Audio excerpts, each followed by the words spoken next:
And go. We are live. Good morning, good morning, everybody. This is Reflection Thursdays with Good Life Russ on the check-in, man. Give me 1 second. If everybody give me at least 30 seconds to a minute to share this on my respective pages. But while I'm doing that, go ahead and share this on your page as well. We generally chop it up with you for at least about a good hour and a half. And if the discussion gets great, then we do this for about a good 2 hours, man. But I really got to go in. I don't even want to talk yet until I share this on your page because I want to give y'all my undivided attention as to some things that were happening yesterday. Tap in. I think I've already put what we're going to talk about in the subject matter. But tap in, Good Life Ohio. We do this each and every single Thursday morning from 9 to 11, man. And we just talk about the mental state of our country, the mental state of our communities. And we can never get enough of talking about it, man. I'm glad we're slowly, wrapping this shit up about. Good morning, Jessica. Good morning. Get on up in here. We're wrapping up this conversation about men versus women. I think we're at a stalemate. So I think the conversation is getting old, and I'm glad that we're moving as podcasters away from that, and we're looking at individual work now. Can you hear me, Tim? Yeah, I can hear you. Okay, we're moving away from that, and we're starting to get towards individual work. So I'm glad the conversation is starting to move towards individual work. But without further ado, the host and the primary person of the show, Good Life Russ, is in the building. Good morning, sir. Good morning. Good morning. What's going down? How you feeling, man? I feel great. Been back in the gym. Been, eating my fruit. I feel really good. You've been drinking your water and minding your business? Yes, sir.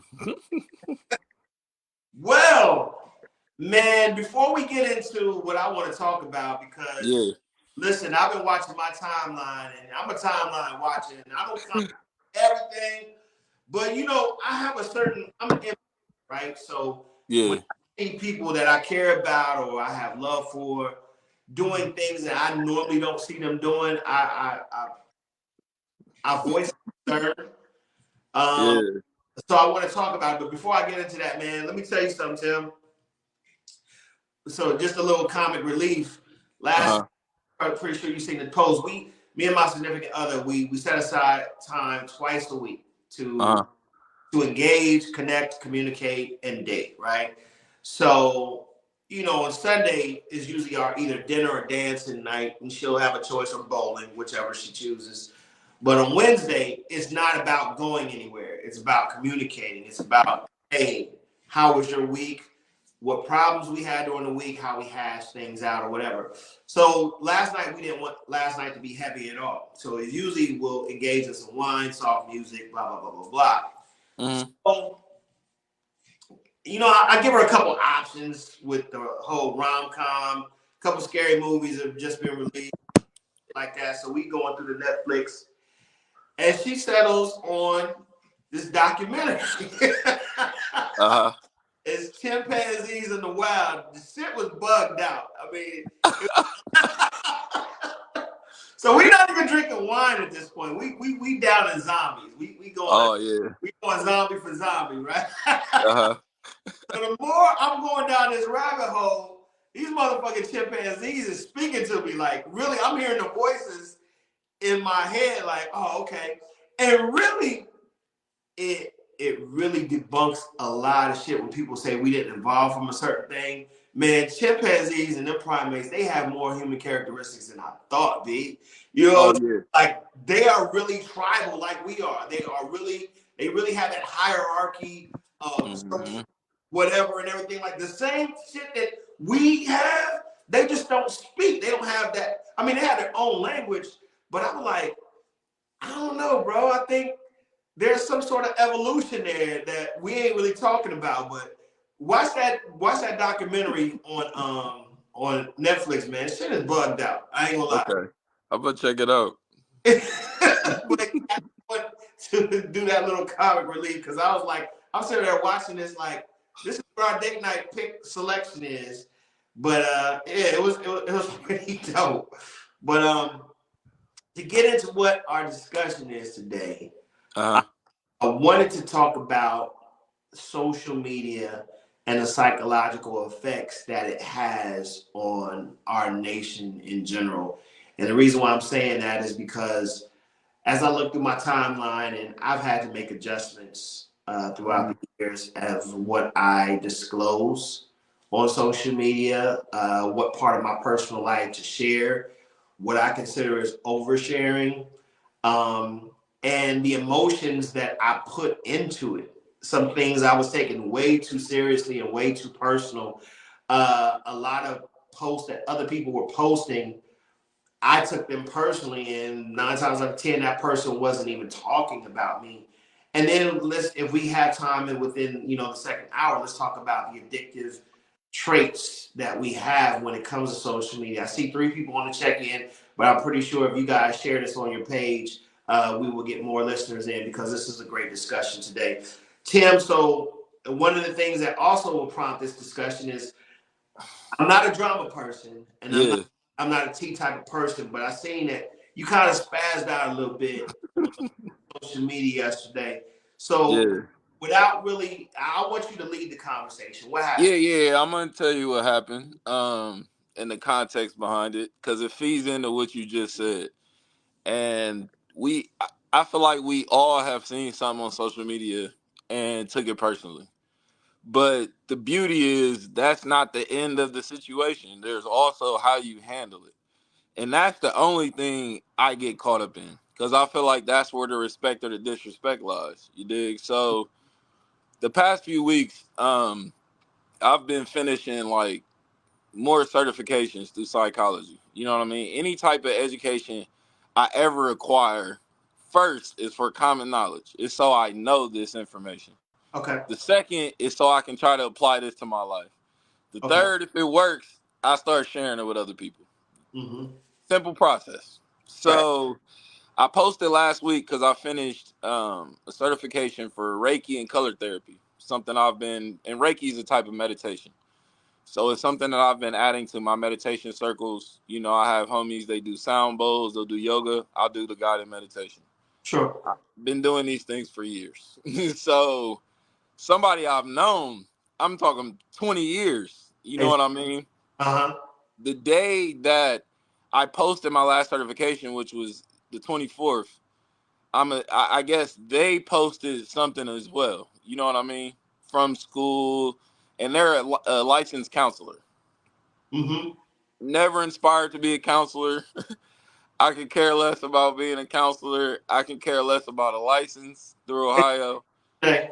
Go ahead, You bro. know what I mean? Because in the world of psychology, the only difference between a licensed therapist or licensed counselor and a therapist and a psychotherapist is a licensed counselor can give you a diagnosis. They can literally tell you like, okay, this is depression or this is bipolar, and they can prescribe you medicine. Mm-hmm. Neither of the things I do. I do CBT, cognitive behavioral therapy. There is no medicine. We don't promote medicine at all. There is no diagnosis. It's the Okay. change of the mindset. It's the change in energy. It's conversations. That's what's called a psychotherapist. They try to heal you through conversation, through intent, Right. versus trying to give you surgery or medicine. So I even congratulate the person, black woman. Congratulate the person, whoop de whoop. So that day, later in the day, they sent me a paragraph, and I didn't read it all till the next morning. You feel me?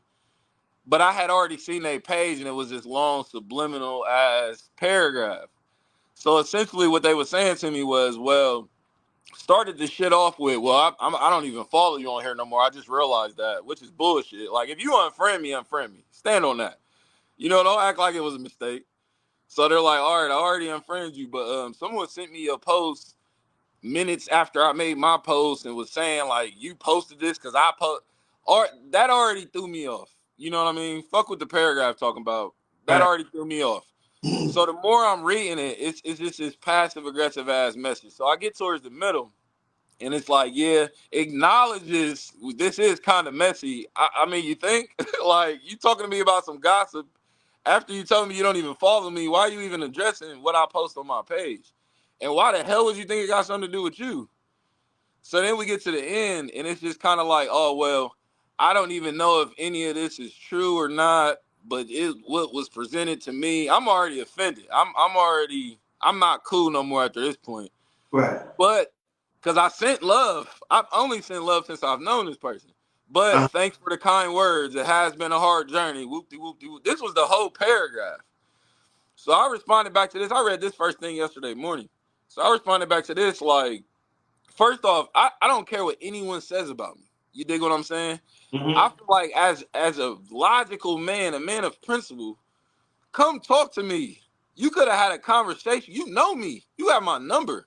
You could have called me and had a conversation about something you thought I was doing versus you done went off the deep end, made a whole subliminal post about me with no context, not knowing nothing of what you're talking about, trying to discredit who I am and what I do.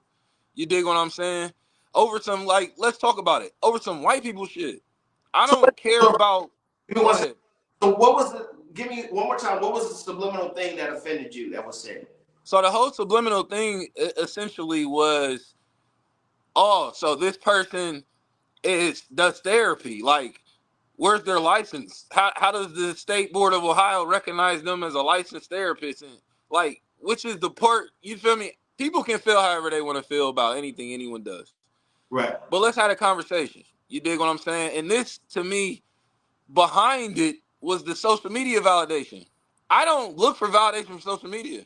I post shit to my page because social media is an open forum. That's the point. We Right. post something, someone responds to it, or rebuttals it, or shares it.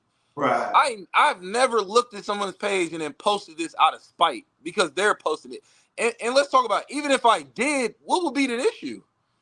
Why couldn't everyone win inside a field? See, now we're getting to the point, this slavery shit, where black people are trying to hold other black people to a certain point. They don't want you to get further than what they're doing.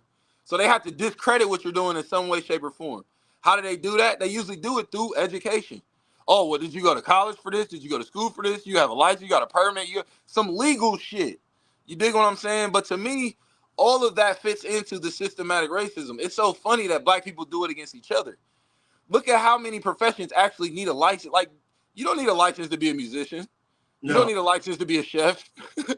You don't need a license to be an athlete, a movie star. The highest paid industries in the country, you don't need a license for. But this gets to fit to how black people play with each other. They do the same things with my business. Oh, well, your business doesn't run like this business. Does your business have this certification? Did you go through this? I don't jump through anyone's hoops. I'm not allowed to do anything by anyone in this world. No one can tell me, well, you're allowed to go make this money. Come check in with me, and then you go make this money. Oh, well, you're allowed to heal your people. Like, come check in. Make sure you're registered with me, and then you can heal your people. Also, make sure you're peddling this medicine to them. To each his own. I have no issue with any licensed physician who pushes medicine. I choose not to. That's poisoning our people, literally. And how many people do you know got on medicine is fixed? And they're not on 5, 6, 7 more medicines now. So the whole conversation, the whole situation could have been a conversation. But I felt like this showed me you don't really fuck with me for real. And that's cool. You Mm-hmm. dig? You don't have to follow my page. You don't have to friend me. You don't have to like me. But this is why black people can't get ahead. I feel like any type of black greatness gets sabotaged. There's another black person trying to nitpick or trying to see how you're failing in what you're doing or how there's flaws in what you're doing. And there's never conversations or topics about what you're doing positive. For me, I put everything I have into the universe. You can look at my podcast, you can watch our show, you can read my book. All this information is in there. So for people who follow me, know me, to question me about these things, it lets me know, one, you don't support my shit. You don't listen or tap into what I'm saying. But two, you're trying to look for something where I can fail. In an industry I'm not even in anymore. I haven't done clinical therapy since college. That was 2010. Right. And I stopped doing it because they do the same thing these doctors do. You make your money and get incentives, the more medicines you push, the more people you get into surgery, the more diagnoses you give. How many times have you heard me on the show give somebody a diagnosis? Like, oh yeah, you're bipolar or you're disorder or you're depressed. Never. I don't even believe in them. I believe that's another part of what has us behind. They gave us this ADHD, OCD. Most people have a form of OCD. That's not a mental illness to me. We talked about psychopaths, sociopaths. That's not a disability or a mental illness to me. Something that is seeking validation from the internet, feeling entitled that, okay, well, if I post something today, if I post my event flyer, nobody else better post theirs or they're hating. They're trying to compete with me. Trying to compete. First off, niggas can't compete with me in that area. That's what I had to tell sis. Like I said, I have 6 books out right now. I've been doing my podcast for 6 years. You think I give a shit about a degree or diploma? When have I ever been on the show bragging about a degree? When do I ever talk about these things? So how could Right. a person look at my page and say, "Oh, you're trying to compete with me. You're trying to win." A black woman. All I do is uplift. This is a person I've shown love to for 20 years. So it made me understand, okay, I have more people that's against me than for me. And the Mhm. situation blew up because it was on some hearsay shit. Like, oh well, someone saw you post right after my post, ran back to me and said, well, this looks like he's trying to one up you. They had a whole paragraph on their post. It looked like they needed this. They needed people's support and love. I'm all for that. I don't need validation from the internet. I don't post anything to get attention. I don't post anything to discredit the next person. I don't look at anyone's post and take it personally and start subliminally posting them. That's not my style. But yesterday, I'm going to weed out the fakes. Clearly, it's some people who follow me who don't approve of what I'm doing. You can just unfriend me, but that's neither here nor there. I'm gonna make these posts to weed out all the fakes, and let's really talk about it. You dig? Like, cause I don't compete with no black people. We don't have to compete. We all in our own lane, and we all can win. But Right. it disheartens me, and I try not to reach with these things, but I'm over aware. Ever since I dropped my first book, I've been getting shit like this. People been sending me random out the way paragraphs to try to point out the flaws or discredit what I'm doing. Like, if you got time to do that, you got time to unfriend and unfollow. You know what I mean? I take this mental health shit very seriously. And no matter how and that we think we are and strong we think we are, a small crack can become a giant hole. If you just keep letting people tat at you and nitpick you, like that will start to weigh on your psyche one day. That will start to be heavy as shit. And that's what I wanted to get to is that at what point of the day yesterday did Tim make the decision to respond or not respond? Because of course you responded, Yeah, but yeah, yeah. determining factor that says I got time today. I'm always going to respond as a last resort. If I'm responding, it's probably the last thing I'm ever going to say to you. You know what I mean? And I don't believe because someone's moving weird with me, that has to diminish that I was being genuine with you. So at the end of the day, if I've known you for that long and I care about you, I owe you a conversation at least at the end. You Mm-hmm. dig? Like somebody I don't really know, I'm just gonna ghost you. I'm just gonna block you or unfollow you and move on with my life. If I really know you and I do care about your well-being, I'm gonna at least leave you with some education because I hope you learn from this and don't go do this to somebody else that potentially you can have in your side on your corner, giving you grace. But for me, I have to give myself grace now. So I completely remove myself after that conversation. And I spoke my piece. I didn't say no name calling. I spoke my piece. I said I started off and said, like this is very insulting to me because I feel like you know me. And to assume the worst about me when you could have just called and asked my intentions, because even if my intentions was foul, I would have told you. I would have been like, yeah, I posted that because I seen you post it. I ain't scared of nobody. But you didn't even allow me to do that. That's disrespect.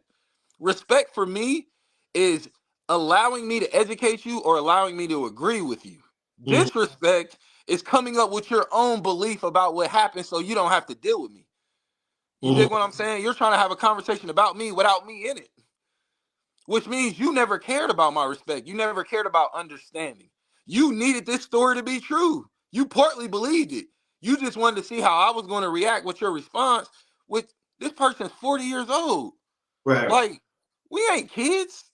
I'm a grown man, bro. Like, I don't fuck with that. And all the shit that's going on in the world, we need to be leading with more positivity. When people just they go out their way, the first thing to say something negative to you, like, I don't got that to do. Like at this stage in my life, I'm unfollowing. I'm unfriending. You know what I mean? I said that piece yesterday because I'm aware that these things can happen.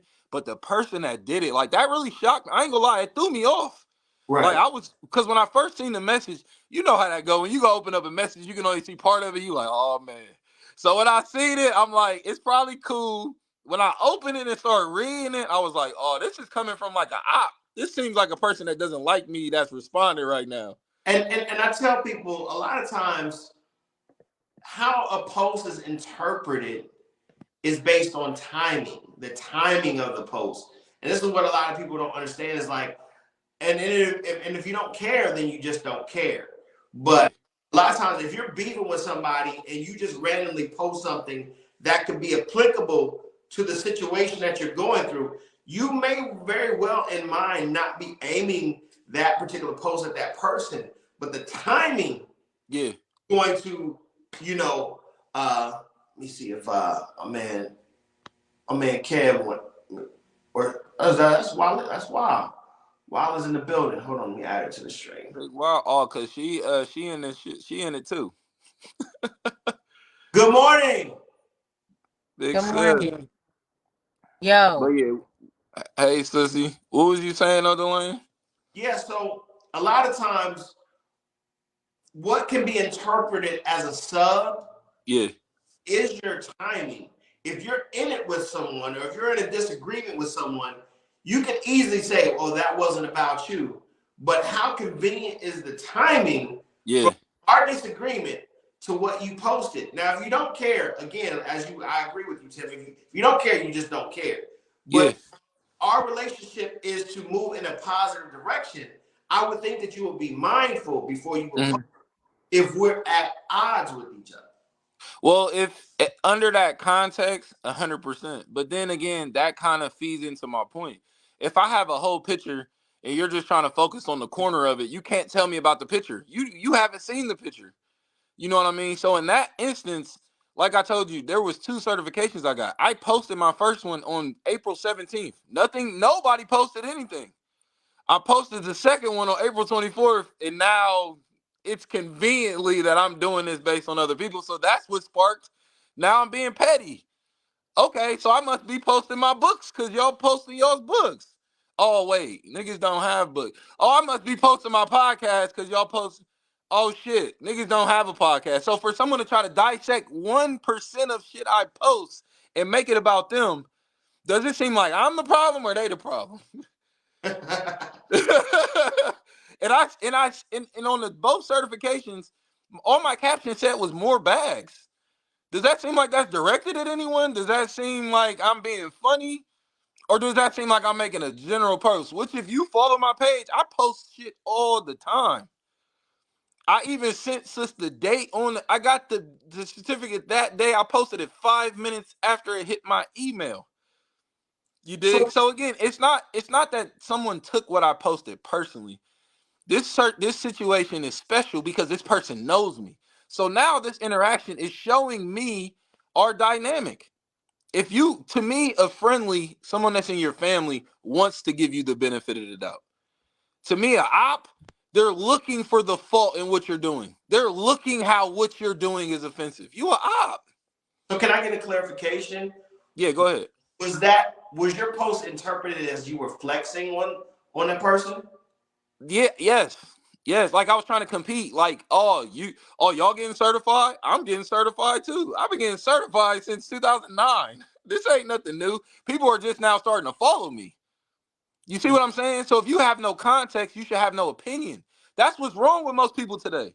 They want to come to you with facts with no research. You could have easily looked at my page. It was 3 posts down. You could have seen I posted the same shit literally 7 days prior. The same thing. What makes this second time any different other than they needed it to be different? They needed to believe the narrative that was said. Because if you already didn't believe a story you hold, you're trying to disprove it. If you're trying to accredit something you heard, that you need it to be true.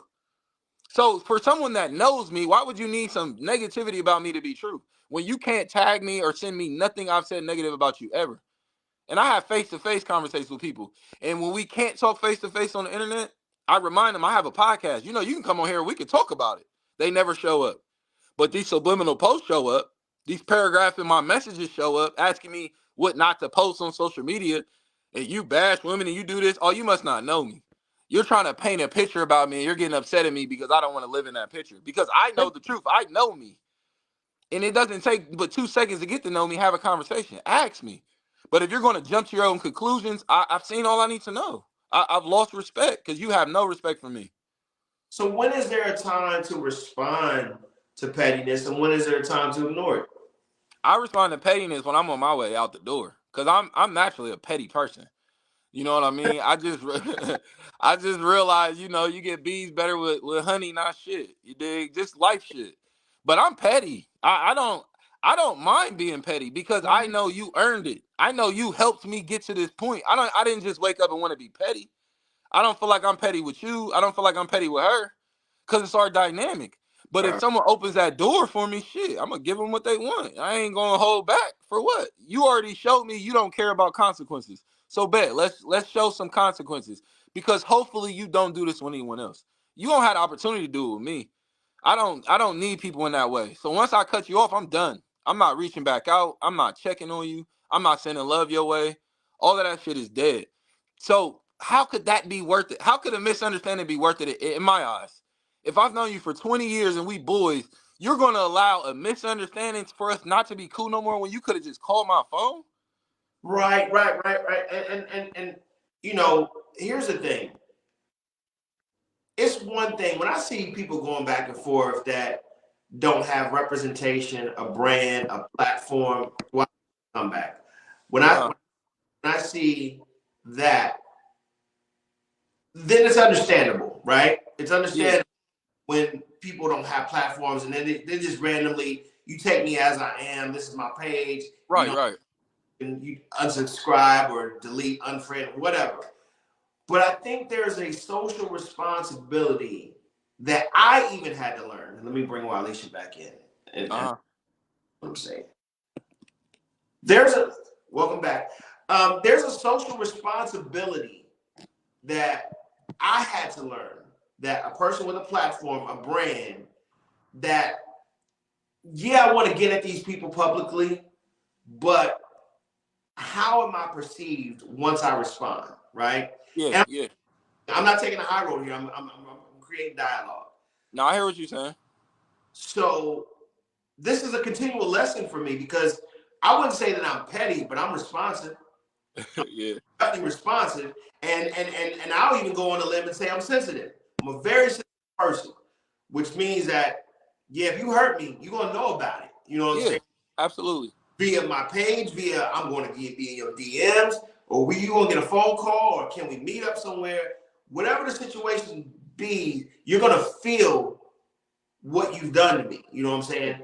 But the lessons that I continually learn is I have a brand. I have people in my circle, even you, that be like, you know, you got a brand, you got that are in my ear say, you got a platform. So you still want to protect that because a lot of times when we show our hand, Mm-hmm. we deem ourselves vulnerable to perception. Whatever people Right. as like, Right. oh, Tim's supposed to have it all together. This is why I'm looking at the post yesterday, like, yo, my man is always cool, calm, and collected, but he is going in on Oh, somebody. I'll be going off. I'll be going off all You the know, time. but my Yeah. brother don't do this. So who pissed him off? Who pissed in his But I cornflake? don't but I don't This mind one. it. You know what I mean? I don't mind it. And I hear what you're saying, and what you're saying is very valid. And I don't mind it. And it creates the plight of how I live my life. It creates why that situation was so bothersome to me. Because it doesn't just affect me. That happens to people all the time. You know what I mean? But Right. the reason I don't mind it is because this is the difference between brand and company, which they're completely different things to me. It's why a lot of black people create brands versus us going out and starting companies, because companies have guidelines and rules. A brand is catered to the person that the brand is about. It depends on who you are. So, I mean, one could argue that, but we bring up 50 Cent all the time on this show. Like, ain't nobody a bigger troll than 50 Cent. That has not harmed his career in no way, shape, or form. And people could try to dissect and pretend like it has. I think it's strengthened his career. And the reason I say that is because now on social media, you're finding a few pages that are actually authentic. And authentic does not mean good or bad. Authentic does not mean friendly or unfriendly. Authentic means this is who I am all the time. You dig what I'm saying? So I would rather be who I am and have 100 followers than not be who I am and have 1 million followers. Like, because they're not following me. They're following a safe version of me. I need people following my page that are really tapped in. Like, We're being killed in the streets by each other, by the police. It's fathers that can't see their kid. Like it's so much big shit going on in the world. That's important to me. Stuff like this, these situations, they're not important to me. You know what I mean? It offends me because the person who it was. Because I have business with this person. My kids know your kids. Like this isn't just I don't have social media friends. Like if I'm talking to somebody online, I know you in the real world. You dig what I'm saying? So that's what's disheartening to me because I don't think I'm the only person that you would sabotage or that you feel this way about. I think this is a reoccurring thing. All of my friends have brands. All of their brands look different. Some are to the T, some are by the book, some aren't. I moved away from traditional companies. I moved away from traditional business. That's what they teach you in school. They teach you what's professional. All of that shit is racist to me. All of that shit is a way they tax us. It's a way they control us. It's a way we conform. To me, we need to start expressing ourselves more. Honestly, like we need to start being who we are naturally more. And I think that will start help dealing with the mental health. But when we have all these personas that we're living inside of, we have to deal with sorting all that shit out. The world doesn't. They just see what we put out there. And then But all the other parts that we don't naturally put out there, what do we do with? Because energy can't be destroyed. It can only be transferred. So now we're giving it to our family. And I'd rather be spicy with the world than be spicy at home, you dig? Like, I keep my peace at home. So when some outside shit going on, I'm going to go outside and handle that shit. And I'm going to go back in my house into my peace. so let me tell you why I feel I want to address your points as we're going down the line. Yeah, yeah, So yeah, yeah. so let me go back to the 50 Cent. Yeah. And I'm gonna give you two other examples, Jay-Z and Cardi B. I'm Okay. And then I'm gonna talk about Nick Cannon. Okay. So Kanye. Nick Cannon and Kanye, and then we'll talk about Jay-Z, 50 Cent, and Cardi B. So Jay-Z, 50 Cent, Cardi B, and I'll even throw DMX in there. They started low. When I say low, they gave you the ugly first. And this is Right. a when it comes to us as African Americans. They gave you the raw, pure, uncut version of them first. So somehow, when you present as a brand this raw and uncut version of yourself, people automatically gravitate towards that and say, okay, this is who they really are, pure, unadulterated, unabashed.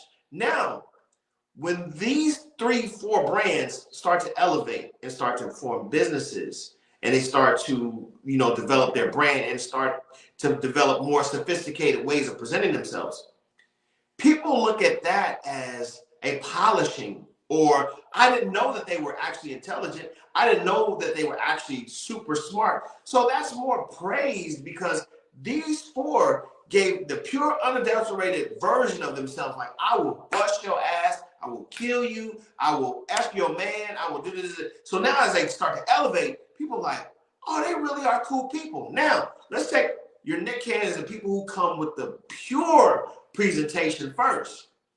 Or your Brian Gumbels or your, what's his name? Don Lemon. Yeah, yeah. Don from the news. For the new, your Don Lemons or your Kanye Wests. So now you present a professionalism first. Mm-hmm. Our dynamic is when you turn and present that hood thing, oh, now you're not being yourself. Oh, now you're this, that, and the other. Yeah. Now you. So me and you, or I won't even put you under this bus. I'll put myself under this bus. I have always presented myself as an intellectual. I've always presented myself as a polished person. But what people don't realize is I grew up on 2nd Avenue. I grew up on Lockbourne and Livingston. I grew up in Brittany Hills. I grew up on the east side of Columbus.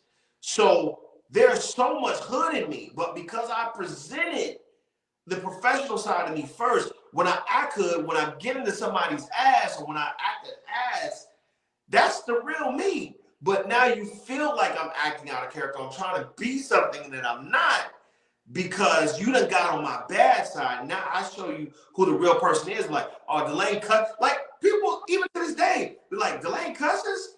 I'm like, nigga, I've been cussing. Right. But because I've always presented this church boy image, When I get in somebody's ass, now I'm acting out of character. But had I been this rah-rah type of person beforehand, and I introduced you to that, anything above that would be elevation. Like, oh my God, he's super smart. Oh, he really is a nice guy. People are so used to 50 being bad that when he's actually civil and rational, they be like, oh man, he's really a good guy. But had he had presented who he was as a professional person first and then became a troll, we would have signed off on 50 a long time ago. He wouldn't be where he is today. Yeah. So I think that's a detriment to people like you and I. Yeah. Who present our professionalism first. Yeah. And the people that know us, they be like, man, that nigga don't talk like that. That nigga ain't like that. Yeah. Or if y'all know the real him, y'all would know that Delayne is an asshole. I'm saying this on not national TV, but I'm saying this on a public forum. My personality, I'm an asshole. You know what I'm saying? But and if you bring that out, let me clarify that. I'm an asshole if you bring that out. And I don't see that as a bad thing, though. Right. Assholes still got friends and families and careers. Like, they're people too. But no, you hit the nail on the head. You're 100% correct, and that's my issue. You know, people are going to form an opinion any way they want to form an opinion. But if you know me, again, if that would have happened with a complete stranger, I wouldn't have cared, because it wasn't about what happened. It was the principle behind what happened. It was the fact that I know everyone doesn't move how I move. But if I consider you a friend, I'm going to give you the opportunity to make this right. No matter what's happened, even if I've heard the worst shit and I haven't heard your side yet, I'm going to allow you to tell me your side. I'm not going to jump to conclusions. And I could feel a way inside. But feelings don't mean shit. That's what niggas don't get. Feelings don't mean nothing. Go stand on the top of a building and feel like you can fly and hop off that motherfucker and tell me how important your feelings are in that moment. Feelings mean nothing to the outside world. So I can feel like you're trying to play with me, but my respect for you is based on how I handle it. It's how I come to you. If I come to you hostility or confrontational, I probably don't have much respect for you. If I come to you kind of like understanding, like, yo, Delayne, just tell me what happened. That's a friend. That's someone where we can keep building this conversation. So I got to the end of that impasse because prior to, all I knew was connection. Let's build conversation. Let's build community. Let's build events. Let's make money. But now at this point, I have to make a choice for my self-care. See, this was where grace gives in. I have to give myself grace. Because no, this isn't the worst friend. This isn't even a bad person. She is a dope, decent woman. You dig what I'm saying? I have only good things to say about this woman, other than this situation. So at the end of the day, now I have to weigh if this is enough for me to be cool with her or not. So that yesterday, yes, social media got that. You did, because I'm going to release. I'm going to be me in real time. I don't suppress my feelings for anybody. I don't think I should have to. But Personally, we need to embrace that nobody is all the way good and nobody is all the way bad. 100%, 100%. We need to embrace and normalize it. Your granny has a dark side. Grandma has For sure. Dark, ugly, freaky, mean side. You know what I'm saying? That she only exposes to certain people, right? I do, you do. So when we want to lump somebody as, oh, this person is good, no, they got a dark side too. So what happens, this social media thing, is that people have the safety to sub and show and reveal their dark side because, you know, they can't possibly know that I'm talking about them. And even if they feel like I'm talking about them, I can deflect and I can lie and I can do all these things. Like, I wasn't talking about you. Nigga, you was definitely talking about me. But because you have the safety of this social media facade, you can throw that sub out there and feel safe to know that even if that person is on to what I'm saying, I got the what does he say? I got 2 for 1. I got 2 for 1. You felt what the fuck I'm saying, but I got the safety in deflecting it. So I got a 2 for 1. You know what I mean? Because I wanted you to feel what I said, and you did, but I can now lie and say I wasn't talking about you. Yeah, and there's still, even in that situation, you could have added me and we could have had a conversation. You dig what I'm saying? But there's so many people on the internet trying to look high and mighty, holier than thou, and smart. But to me, if you really wanted to test that, y'all two talk this shit out. But I just don't like sneaky shit. I don't like subliminals. I don't like somebody coming and hit me and running. If you gonna fight me, let's go toe to toe. You dig what I'm saying? But don't want to fight me and you go about it unhonorably because you didn't really want to fight me. You wanted to hurt me. And if you want to hurt me again, you niggas can ask where I'm at, pull up. Like, I don't have time to waste in this world. I'm a black man. I have to think about my safety. I have to take most 95% of shit as a real threat. I can't just assume someone's playing and joking and they hungry in what they saying. I gotta assume this is a real threat. So for me, I agree 100%. And this is why every time you ask me, like, what is grace? Grace is such a broad freaking spectrum that can cover so many things if we wanted to. You know uh-huh. what I mean? So this is where I had to give myself grace because I'm quick to cut somebody off. And that's my healing journey. I need to commit to things more. I'm quick to see some signs and be like, nope, I'm out of this bitch. And that's not always a good thing. Sometimes it work out for me, sometimes it don't. In Right. situations like this, I like to look at it as the saying, fool me once, shame on you, fool me twice, shame on me. You dig? If what you've done is something I can't come back from and forgive you from, I don't. I just can't be cool with you no more. Because I can't walk through my life on eggshells wondering if you're going to do what you did to me again. And the first time you doing it shows me you're capable. It doesn't show me you're this type of person. I don't think like that. But it shows me you're capable of doing this again. So now I have a choice. Either I'm going to, and you've been in the streets, you've been in the hood. It is not fun to have to live life watching your back. That is the worst type of life ever. Waiting around the corner thinking somebody gonna say a backhanded compliment. Cause that's what I hear with the 50 Cent to Jay-Z shit. When someone's like, oh man, like he's pretty intelligent. He's not just hood. That's a backhanded compliment. I don't take that as a positivity. Get to know me to make these kind of inferences. Don't just look at my social media, form this type of picture of who you think are, get to know me and be like, oh shit, I was completely wrong about you. You could have spent this whole time being right, getting to know me. But Well, you chose to be certain about some shit you have no idea about.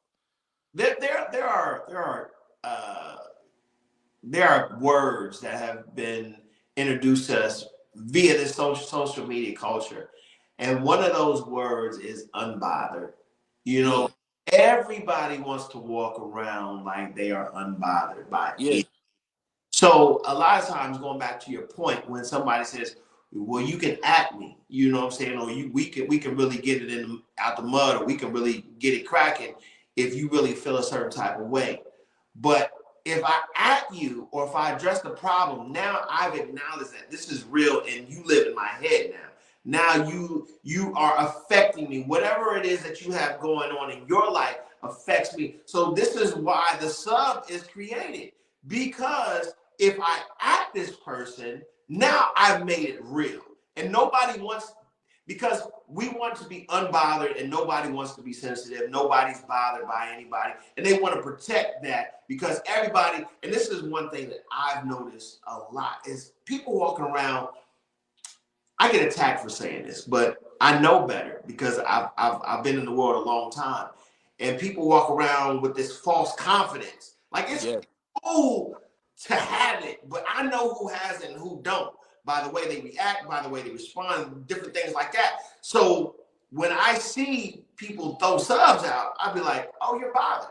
You're bothered yeah, sort of way, or you wouldn't have shared it. You know what I'm saying? 100%. You wouldn't have because unbothered means I'm not even going to acknowledge it, and Yeah, feel good about that. It's not going to live in my head one way, shape, form, or the other. But the minute you post a sub on that and the timing of it is around that area, yeah, you're bothered by it. You know what I'm a saying? hundred, 100%. And this is why I live by principle. This is why when I was younger, the mob movies made so much sense. You know what I mean? Because it was always about the principle. Somebody rob your house, we're not retaliating because of what they took.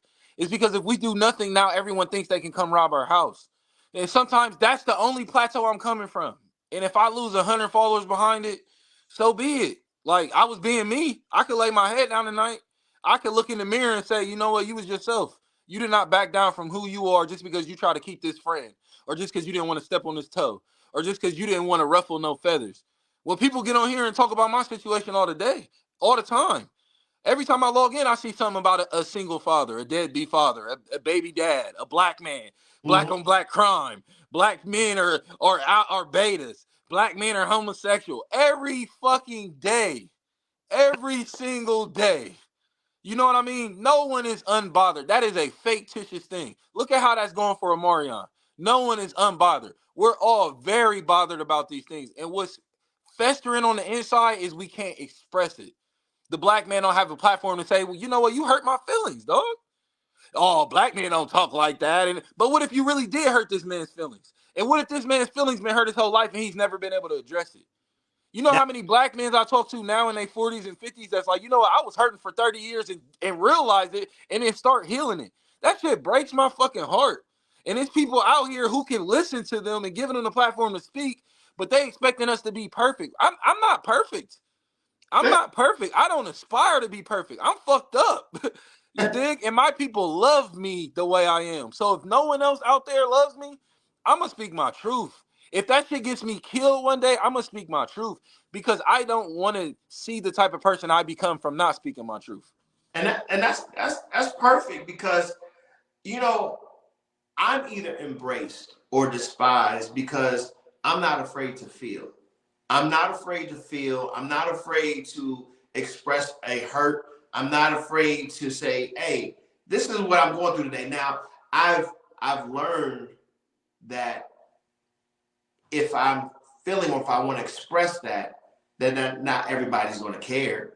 I used to have the mentality that, oh, people really do care. People don't give a fuck. Nope. You know what I'm saying? So I had to adopt and mature and say, yeah, you can express these feelings, but who really gives a damn? You know what I'm Right. saying?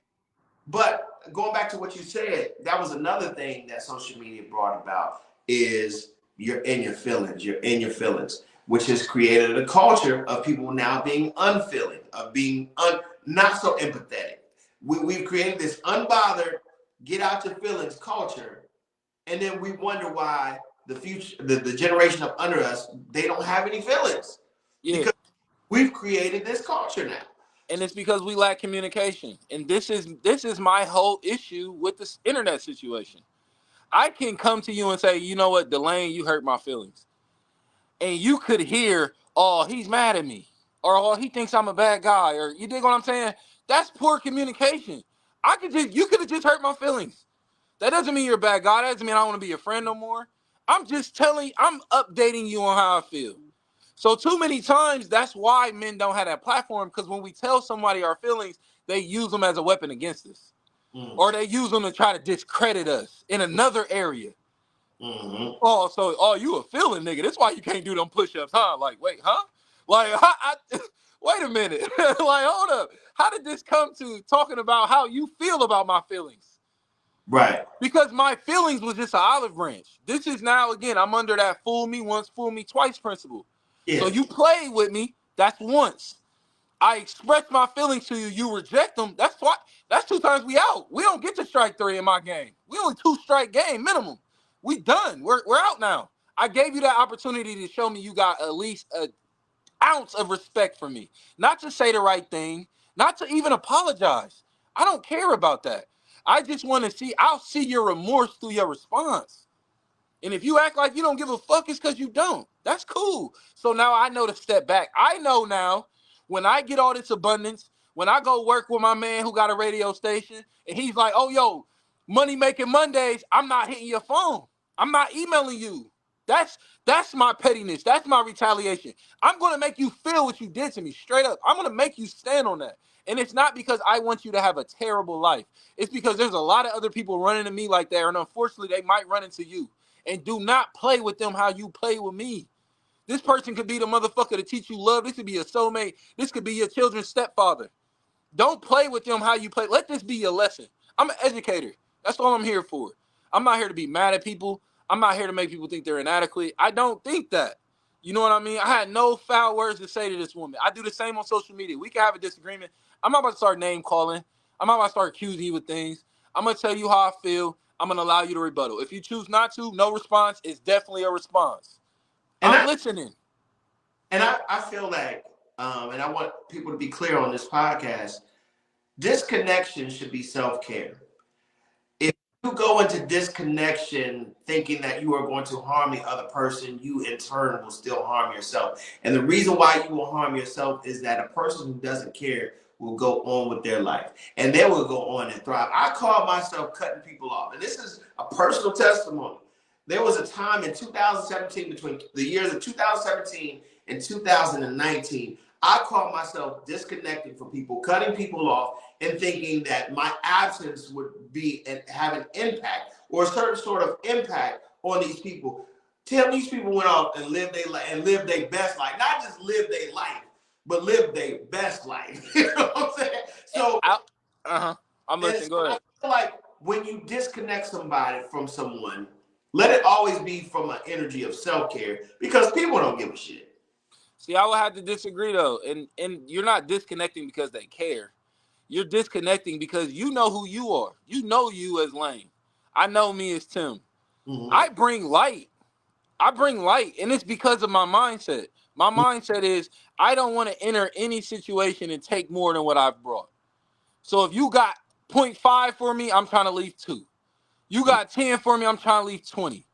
You're definitely affected when I walk out of your life. I'm not saying your life's gonna be miserable now, but you're definitely affected. Those moments when you're having a rough day and you just want to call somebody to chit chat, that's gone. Those moments when a random person is dropping opportunities in your account, that happens to me all the time. This is why I love my business relationships. I won't Mm-hmm. talk to them in 2 years and they'll hit me up. Yo, homie's filming a show. I gave him your name. You Mm-hmm. think I wouldn't have been affected if I would have fucked that bridge over and that got to that point and didn't have that opportunity? Yeah, in that moment, I think my life is better. But when I really go to get into life in an area they could have helped me, they instantly remember, oh shit, bro could have. Oh, never mind. And most people gonna reach back out to you. Oh, how you doing? Just was checking in. Oh, you felt that absence, huh? You was looking for that pick me up and didn't have it. You was looking for that conversation and you didn't. Most people are there to drain your energy. It's not your resources. They want your good vibes. They want your inspiration. They Yeah, want your encouragement. I think, and that's They definitely affected by that, 100%. when I looked at disconnection, and I'm not trying to act like I've been practicing this for a long time. Yeah, no, but this is your life. You've seen This it. We haven't. this is very recent. Uh Um, I stopped looking at disconnection as a form of revenge, and what I found is that when I disconnected and I went on living my life, the people would reach back because they saw that the disconnection didn't stop my life. You know what I'm saying? So even if it wasn't a form of revenge, they were like, "Oh, Lane's life didn't stop. He's still," and then he would reconnect because when I disconnected from certain people, life brought me Tim Russ. Life brought right, right. this. Life brought me another person that saw the good qualities, and Tim Russ was not trying to use me up. Tim Russ came to contribute to Delayne's life. And, I'm only using you as an example Right, right, right. that once I disconnected from this energy over here, the universe brought these people over here. So instead of me being miserable in a bubble, like you're gonna pay because I'm not, in your life anymore, it was just like, man, I wish you nothing but the best. But you don't. Our connection no longer serves me. So I'm just gonna Right. disconnect and open myself up for new people who will contribute to my life. Which is amazing. You know what I mean? In a perfect world, things would be beautiful if we could all operate that way. But the problem is we're still human. We have emotions. We're supposed to use our emotions. That's why we're there. We're supposed to feel them. So to me, that's another form of suppressing your emotions. The disconnect is not about the revenge. The disconnect is the end. But the problem is most people don't end there. They call it a disconnect. They'll stop talking to Jimmy for a week, but then go back to texting him. Or y'all still hang out. Y'all just don't hang out as much as y'all used to. That's not a disconnection. Disconnections are final. They're complete. You dig? That means this is the end. So the only part of your journey that matters in the disconnection is if you're going to stay disconnected or not. Everything else is already going to happen. To say someone's going to fall in a ditch walking towards it is a state of fact. You're not wishing that on them. You're observing what they're doing. Mm. That's obvious. You know what I mean? To say someone's probably not going to have a relationship with their kid if they never spend time with them, that's a point of fact. That's not speculation. You can take enough cases and prove that. So this is now where the sensitivity crept into the internet because people can identify all these things in others, but not in themselves. That's where I start to have an issue. My issue is never secular. It's usually levels with a person. And it's usually because the problem I have with you that you don't think is a problem, I've seen you have this problem with somebody else. So that lets me know you identify it as a problem. You just don't think it's a problem when you do it. Again, these are reasons we have to disconnect. They're going to feel that. I don't wish them to feel that. I wish anybody well after I leave them. But your life and your preference of life and your quality of life is based on your choices. So I can pray for you this morning. Do that mean you're gonna have a good day? Do that mean you're gonna be healthy? That don't mean shit. That doesn't really mean anything. That good cheer, that, oh, you know what, buddy, keep releasing books. Even though 100 things I said to you is negative this year, I'm gonna drop this one little tidbit, go get them. That means nothing to me. What I care about is how you treat me when you're upset with me. Because when I'm mad at you, you will rarely know it. Because I'm not going to treat you like I'm mad at you. I'm not going to be funny with you because we have that respect. Once you show me we've lost that respect and connection, it's up with you. I don't care if you get hit by a bus. I don't care what happens to you. And that's just what it is. I would want to say, I should be nicer about that, but I don't think I should. That's how I feel. I have a dark heart. I've been sabotaged and stabbed in the back more times than I can count. I Right. done witnessed more death than I've wanted to know. You know what I mean? The world is not a happy, nice, go lucky, sunshine and gumdrops place. The world is raw and real. And the moment we start being raw and real with each other, the moment we start navigating the world better. But we're trying to passively go through the world. That's why we have all this passive aggression, subbing, sneak dissing, pillow talking. Like what? We Yeah. grown. Last time, at least I thought, I expect my kids to come and talk to me. I don't want my kids going on Twitter and say, "Dad's the worst." Shit, come tell me. So then at least I can get better. That's love. But if you take constructive criticism and the truth as a problem, I already know how your life is set up. You hate the truth. You live a life, your life is a sham. It's a mirage. And we owe it to each other to expose that shit, especially the people at the top. That's what I've been telling people about the music industry here. Like, y'all mean and cliquish, but then y'all too nice. Tell the motherfucker his music's trash. What's the worst that can happen? Because what if he gets better? But what if you just stay bad and I never told you your shit was bad? That weighs on me. How can I say I'm a good friend? How can I say I supported your career? Right. That's what I'm saying. We have to hold ourselves to a certain responsibility. But how we react, man, that's on you. You come up and slap me and I shoot you. That's warranted. That's what I do, and that's how I respond. You gonna be mad at me because I escalated the response? You should have never came and slapped me. And that's taking it kind with me. It's some niggas out here who they gonna come after your whole family because you called them a name.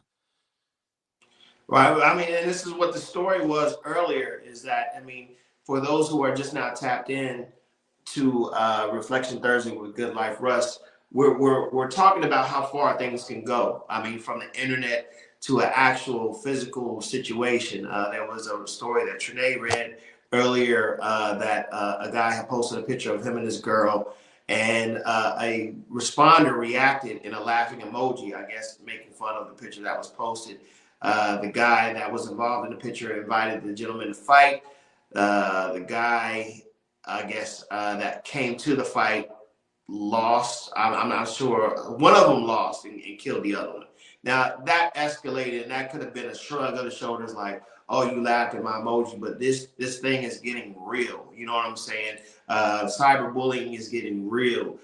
People going back and forth, and what's crazy to me is people be in the same city. Like, there's really nowhere to hide in the same city. So At you all. big boy talk or big girl talk, especially if you're not able to back it up. We was going back to flexing on the internet and stuff like that. And we were talking about that in grassroots yesterday. Is like, people really have a problem with people that can speak with confidence and back it all the way up, whether that's physical prowess of fighting, whether that's your talent, whether that's just shit talking in general. People really do have a problem with people that can voice their confidence, exercise and express their confidence, and back it all the way up. So you are a main target if you can talk shit and back it up. But at the end of the day, are you prepared for real consequences behind the shit that you talk? This is why, what people don't realize is the meme. My favorite meme is people act like they're sane, but they're really crazy. I said, the thing is I'm really nuts, and I try Yeah, to, I'm sane. You know what I'm yeah. saying?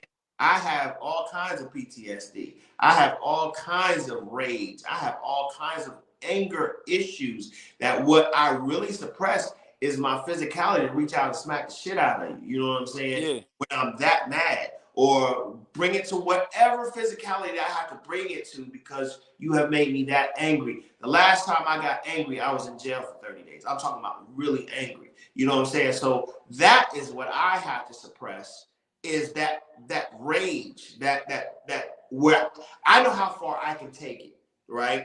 So the diplomat, the always smiley lane, the one that tries to be civil and stuff like that. I'm like, that's the fake nigga. Exactly. Exactly. You like, that's the new one. But that's what makes me and you who we are and what we're gonna be. We dress for the occasion. That's my issue with professionalism. Professionalism is telling you to wear this one uniform all the time. Who can live like that? That's impossible. Right, That's impossible. That's some white shit. And they can't even keep up with that. And they only did that to keep us out of these industries. So we wouldn't be owning nothing. We wouldn't be running nothing. They didn't really have to pay us no money. That's the problem. And right, then we feed all of this into now what you were saying online. Like, niggas want to be audacious, but hate the blowback of being audacious. Y'all want to add each other and meet up and link up, but you're not willing to take it to where it needs to go. And it's easy for people to take it there because you're not the one that's losing anything. And everyone loses. But y'all two ain't losing nothing. Y'all's family's losing. Your kids is losing now. Your community's losing. Your friends is losing. Your job, your money's losing. Your brand is losing because y'all had this altercation that could have been a conversation. But we don't promote conversations. And niggas soft when he tell you how he feel. So now mm, we've created this society where men can't talk, but also we get upset when we handle shit primal, when we handle it like gorillas. Like, it's a lose-lose for us. right, Now, when you're a substitute teacher, you can't defend yourself, but someone can attack you. I don't right, want to. I'll never live in a world like that. I'll never live in a world like that. You dig? Like, I live my life for myself. That's my mental health. That's my self care. It yeah, ain't going to get your nails done. It ain't going to the movies. It ain't going to drink Henny at the bar. This shit is taking care of your peace of mind, taking care of your sanity, and taking it wherever I feel it needs to go. And then I have to do the healing work to deal with that. Because it's going to be trauma with that. I right, don't think I could just run around and kill somebody and not have no recoil with that. But it depends on the motive. If my child's life or yours, that's an easy choice for me. That's right. an easy choice. I'm calling my therapist now. Hey, I'm gonna need you in a week. Be And, open your schedule, homie. I'm about to go handle something. Clear that out. and I think that's where I think I've grown, is that my my emotions and my anger expressions and things like that now come from the disappointment of people I love. I don't even allow my sorry about that. Why are we back? All good. Yeah, we back. We back. I don't even allow myself to get angry about an attack from somebody I don't know or I don't care about. Yeah, yeah, I think, if anything, if I'm gonna be really upset or angry, it's somebody that, hey, I didn't expect this from you. I love you. I would do anything for you. So now that I see this side of you, or I see the side that doesn't care about me, I'm going to be a little bit more angry because I'm like, man, I do anything for you. You know what I'm saying? And yeah, people really want, hey, that's your brother, that's your cousin. Why are you treating him like that? Because I expected more out of them. You know what I'm saying? I yeah. expected more out of the person that I would jump in front of the bullet for. But if I don't care about you, I don't give a fuck what you say about me or what you think about me. Because it would stop there. You know what I mean? And with someone you care about, I would consider you a good person. When I talk to you about people that either know you or don't know you, it's the same story I'll tell them. I would consider you a good person. You dig what Mhm. I'm saying? Yeah. So the reason why someone you care about weighs on you, I promise it's rarely because of the situation. It's because of all the mental work we're gonna have to do after. Because a person like me, in this situation that happened to me yesterday, now I have to sit back and think how many times you shaded me in the past. When I gave you some shit was on the fence and I gave you the benefit of the doubt. Now I gotta re-examine that. And it's not to again discredit them or pay them back. It's because I need to be able to see that shit. Because you're Mhm. not the last person that's gonna try to play with me like that. So I need to be able to see that for my growth. And once I've grown, I have closure. I don't need the other person for closure. Once I've got my lessons and I can identify, this is my role I played in this. I was too nice. They did this shit to me 3 times, and I just kept saying, oh, no, we've been 20 years. We've been 20 years. Until the 4th time, now I'm upset. So I got to hold myself accountable. I'm upset because some shit I did, because I allowed this. Mm-hmm. And you didn't That's the set only allowing that's happening in my life. I allowed you to play with me because I could have cut you off. I'm not going to allow nobody to tell me where my worth is. I'm not going to allow nobody to tell me my industry is not important because I didn't go down the path you went down. I'm not going to allow nobody to tell me the work I do is not helping people. I can pull up testimonials. I'm not going to allow that because all my mentors are going through that now. They're in the nutrition field and they're saying, oh, well, you're trying to tell us what we should be eating, but you didn't go to college. Man, fuck all that noise. College is a scam. If y'all don't know it now, they conned us with college. They wanted to get us in debt. College is a scam. Sally Mae may never get that bread from me. She played with me. Like, none, people were getting out of school, couldn't even get a job. I know people with master's degrees working fucking minimum wage jobs. That bruh, makes sense? These are the bruh. same people who told us as kids to drink cow's milk and we was gonna get strong bones. And we just went with it. We just accepted it. That's the fucking problem. So this Bruh. person isn't the issue. What they represent is the issue. Because what you say is what I've been hearing in every job I went into. Oh, dreadlocks aren't professional. Tattoos aren't professional. Oh, they're not? Because I can go show you a whole slew of people who make the most money in this country. They got tattoos on their hand, on their face. They got locks in their hair. I can show you all of it. So why is it not acceptable now that I'm trying to do it on this level, on this local level, to where we're trying to inspire other black people? Because we don't need all these black people inspired. A motherfucker wants you to be real. They just don't want you to be real with them. They want you to succeed. They just don't want you to go further or before they go. That shit's whack, man. I'm all about black community.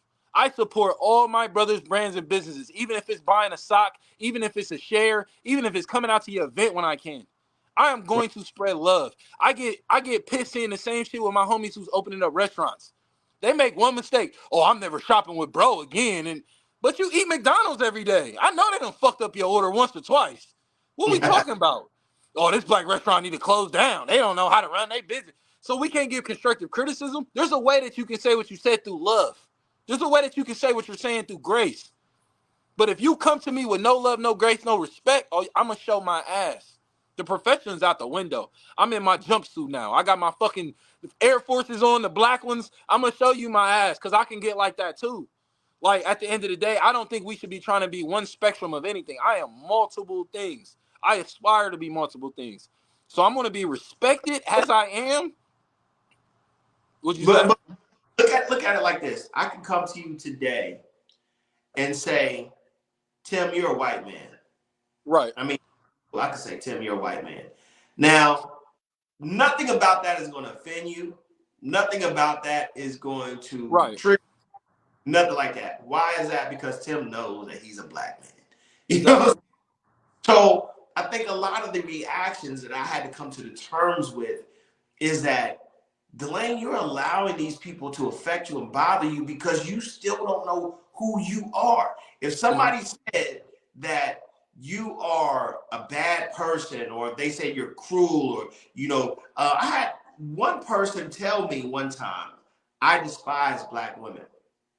And I just couldn't fathom that because every woman that I've generally been with or been in a relationship with has been a black woman. You know what I'm saying? So I never understood that. It was like, well, it was rumored in Columbus that Delayne doesn't like black women. And that hurt me to the core until I realized that that's only their perception of me. That person Right. doesn't know me or what Right. have you. And if you knew me, it's not so much that I despise or hate black women.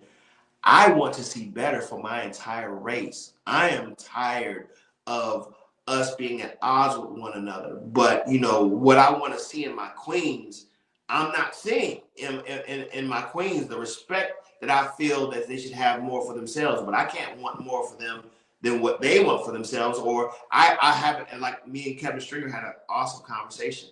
I'll never be a woman in my life, so I don't know what that mentality is. The best thing that I do is know who I am and try to empathize with any black woman that I encounter. any black women that I am in connection with, associate with, and try to understand each of them as individuals instead of generalizing all black women or this, that, and the other. And I'm growing. I'm growing on a day-to-day Yeah. basis, but a lot of my reactions are based on my experiences with black women. But for somebody to judge me or label me and say I don't like black women, I let that affect me for a long time until I said they're lying, because I know who I am. I know I love my people in general. I just want better for my people. Yeah, and I love that. You know what I mean? And I think again, on a social media platform or someone casually saying that to me, most people, I'm sure they probably wouldn't care. You know what I mean? But unfortunately, our lives aren't set up that way. Most of the times we're getting this information, it's from a colleague, it's from a family member, it's from someone we actually know. So you can Mm-hmm. feel however you want to feel. I respect that. But my opportunities are at my discretion. So if you're working for me and you're constantly telling me, yo, I think you're a bad boss, I think you're a bad boss, I'm going to fire you. I'm not going to keep you around because you're a good employee. I will fire you because of that. Because the energy is what's most important to me. I'll take a good person in here who can communicate with everybody and who got good energy over someone who's really good at their job any day. Mm-hmm. So for me, it's the circumstance. You know what I mean? That's why that situation was unique. That wasn't the first time someone said something like that to me. It's just Mm-hmm. again, now you've forced me, because I'm going to, I know how my mind works. You forced me to look deeper into this. Because you didn't just say how you felt. You said some shit that could mean a bunch of different things. So now I have to decipher between what you mean. Because again, I have to speak this language. Because if I don't, I'm gonna be coming into these business meetings in New York and Atlanta where they're speaking this different language that I don't speak, which puts me at a disadvantage. It's out the loop. Everything's connected. How this person talks to you affects how the next person will treat you. So some things have to be addressed, not with that person, within ourselves. And really, we got to ask ourselves, is what they're saying true? Is what they're saying a detriment to who you feel you are? And once we get to that conclusion and it's not, then we can release and move on. But sometimes we have to feel how we're feeling. We do not have to ever express it online. That's a choice. We don't have to do anything with our feelings. We choose to do things with our feelings. But like I say every show, if you can live with your consequences, why not? Why not be that person? You know what I mean? That who's to tell you can't? Yeah, and I'm looking at it now is that, again, when I'm triggered or, I have an emotion and I want to send that sub or that meme sub or whatever, I have to look at myself and say, why did I allow the situation to affect me the way that it did? Yeah. Why? Because basically, do I gain anything from that? Okay, a couple of likes, that's fine. But the problem is still looming out there. You know what I'm saying? And the more I let people into my thoughts, the more vulnerable I become, the less powerful I become. I feel like I become more powerful the less you know about me. You know what I'm saying? Really? Yeah, well, there's a point in time to be transparent. Like this platform here, I Right. believe that tap in really care about what I'm saying. I'm influential with the things that I say, but when I post on my page where people don't react and things of that nature, that's giving more people an opportunity to be like, look at this sensitive. What's this sensitive nigga crying about today? What Right. is what is in his feelings about today? So what does that do in general is that dilutes my brand, because my brand is I'm a smart businessman. I love media and I put my heart and soul into media. So instead of them seeing that, a lot of times I had to mature and say they're seeing a side that they shouldn't see that's affecting this over here. Yeah. And I truly see everything you're saying, and I don't even disagree with what you're saying. You know what I mean? I Mhm. just see it personally for me in a different light, and I think I agree. In war, knowing everything about me is weakness. You know what I mean? Someone Mhm. knowing everything about me, I'm about to lose. Like, you need to know your enemy.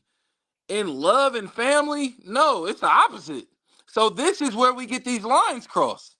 Because we've Mhm. all been in relationships that felt like we were at war. But a relationship is supposed to be abundance. We're supposed to be coming here to grow and learn each other. A friendship is about growth and learning each other. Business is about growth and learning each other. So we try to cross these lines and then Right. turn around and call ourselves professional. No, It don't work like that. To me, a professional is someone who's good at their job. You could be a professional hitman.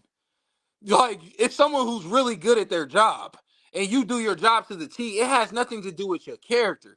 That's how your life is going to turn out. That's how your relationships are going to turn out. So that's the Mhm. only thing I challenge people. I don't care if you want to be my friend or not, but how can you sit in my face and tell me you love me and care about me and not show it? And then Right. how can I expect us to be healthy if I'm not holding you accountable and making you show how we're actually friends, not just saying it all the time and tagging me in pictures online and going to the club together? That's not friendship. Friendship is having these hard conversations, and we can't even do that. So my issue is not how people move. It's that so many people would rather take it easy and consider me as a friend or family, but don't feel they need to treat me as such. That's This weakness. this There's is what strength in being vulnerable. There's strength in needing others. I need my people. I need my family, and they know that. So if they choose to take advantage of that, that's egg on my face. It could be. That's how other people can perceive it. But I look at it as Fab. Fab said, just because you was disgenuine with me doesn't mean I wasn't genuine with you. So even if you lie, cheat, still play with me, I can leave this situation with my head held high, knowing I did everything I could for the situation. I loved you the best to my ability. So even though you're playing with me right now, and that shit hurts, we gotta yeah. stop acting like we're stoned and we're rocking like shit don't. Bro, that shit hurts. Let me My tell you. siblings, when I was younger, used to say shit that hurt my feelings. I'm like, bro, that When it hurts. comes to this internet, I promise you, the minute you make our situation public, I'm going public too. Oh But yeah, it's going to be my truth versus your lies. Because everybody knows that Delayne may be sensitive. Delayne may be in his feelings a lot, but Delayne gonna tell you the truth. yeah, So there comes a time where you're gonna make our beef public. You're gonna go online, but I'm gonna go online and I'm gonna tell you the truth. I'm gonna tell you what really happened. And I don't give a fuck what you say or how you yeah, perceive. And I'm still growing because yeah, I should be a bigger person and let that person get. But I remember a family member. Family member went online live, and I was hurt, bro. I was so hurt. I was like, wow. But then I said, you know what? You know me, and you know I got a platform. You know me. So you know I'm going to tell it how it really needs to be told. And I'm exposing everything. I'm going to expose you. I'm going to expose me. And we all going to be exposed together. But I'm going to tell, because what people don't realize is I accept the ugly side of me. I accept it 100%. So there's nothing that somebody can expose me with that I haven't even come to terms with right, myself. So somebody call themselves going on live and doing this, that, and the other. I don't give a damn about that. But what I found is like a lot of people don't want me to expose what's going on with them. Because I live my life in a way that any decision I make, I can live with it. But a lot of times people don't live their life according to that. So again, I follow your philosophy. The minute you go online about me, we're done. yeah, There's no coming back from that. yeah, Whatever. But guess what? If you start it, I'm going to finish it, and I'm going to expose us both. I'm going to yeah, tell it and be done with it. You know what I mean? But that's yeah. just And that's the beauty of you not caring. See, that's the time where you should not care. That last retaliation, now we don't care how people view this, or we've said we had to say. I feel a lot better than yesterday. Like, I'm not going to pretend like being spicy always leaves you in a fucked up mood. Sometimes I feel better after how I done got that shit off. I feel better After I done going. salt bay and sprinkle some seasoning on that situation, I'm good. And I'm gonna take my time with it too. I'm not gonna rush it. I'm gonna go from if we gotta spend 3 hours on this live, Yeah. I'm not gonna rush it. I'm gonna take my time, but guess what? I'm gonna air your ass out. And I And don't that's care who. where And that's where now we're getting ahead. So yeah, people are going to not like how I'm handling it. That's the one part I can't say I respect about Tyler Perry. That's one of the big parts I respect about 50 Cent. Because you're gonna take a messy situation and make it entertaining. That's what Yeah. I'm all about.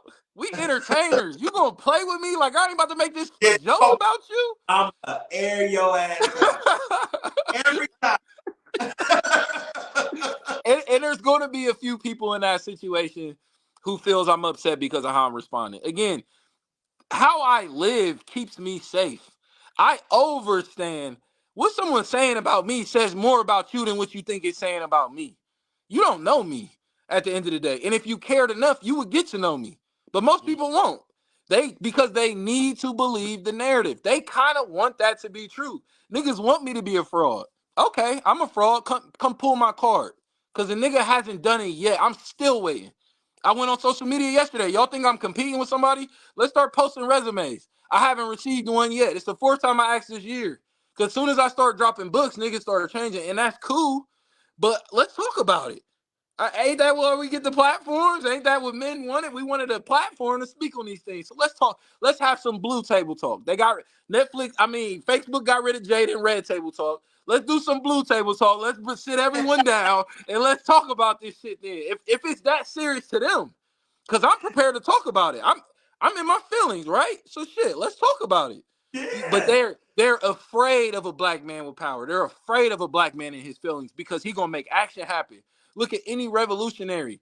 They didn't read a book and go act. They got pissed off. They got upset. They got tired. They got frustrated. They was Mm-hmm. going to take no more. You know what I mean? And that's the same thing that's happening in this world with mental health. People are not beat up enough. They're not afraid enough. They're not tired enough to change their life. So they keep doing the same freaking thing. And then they get mad at us when we don't accept that as something new. They get mad at us when we don't celebrate them how they celebrate themselves. Like, if you're mad at me because I don't see how you see yourself, your issue is with yourself. You got a bigger issue than you think you have. If you're mad at me because I'm addressing something you brought to me, you have a bigger issue than you think you have. And it definitely ain't with me. I'm just an easy target. We're getting so big out here, they just gonna throw rocks at us. And that's cool. But if we calling ourselves alphas, alpha males, alpha females, we calling ourselves these big dogs, we got to hold each other accountable. Iron sharpens iron, right? And if we Yeah. just going to be betas, don't throw rocks. Betas don't throw rocks. Betas shut their mouth. So if you're going to be an alpha and you're going to walk wherever you want to walk and take whatever you want to take, you're going to deal with what comes with that. And I'm good at night. I know I'm protected because I do not bother nobody, bro. I do not mess with nobody. I don't just wake up and think I'm about to go make fun of their business. I'm about to look at his girlfriend. Oh man, what? I'm showing love. I'm typing black love in the comments. I'm Yeah. sharing the business. Oh, y'all need to get on this. He got a sale going on. Like, I never think that those shades. So if somebody online sees me throwing shade, now it's going to show if they know me or not. Because you know how that goes in situations. When they see a certain person, they're like, okay, what did y'all dummies do to piss them off? Because they never get like this. Yeah. Or they're like, here this motherfucker go again. Yeah. They do this every morning at 8. Poke, you done poked the bear, and now you getting whatever you gonna get. You know what I'm saying? And that's why I say it's like when somebody, if I feel like somebody says, "Well, at me next time," you ain't got to tell Delayne that because I'm not going to go on social media. First of all, I'm going to Yeah, call you. I'm going to inbox you and be like, "Do we have a problem?" And it's not, "Do we have a problem? Can we hit?" How can we resolve this? You know what I'm saying? yeah, And from there, if we can't resolve it, let's agree to disconnect. I don't gotta fuck with you. You don't gotta fuck with me. We don't have to get to none of that other petty shit. We don't have to get to none of that physicality. It's that, do we have a problem? Again, just like you, I've invited so many people here on this platform to say, if you want to put it on a public forum, let's. I don't want you to be on that other side of the screen. Come to this studio. Come right here. We can be across the table from each other. And I've done it plenty of times, so people can't say that I've never done it. I will invite you to the studio if you want to make it public. But if you don't, and you don't want the WWF dynamics of this shit, you know what I'm saying? Macho Randy Savage or none of that bullshit.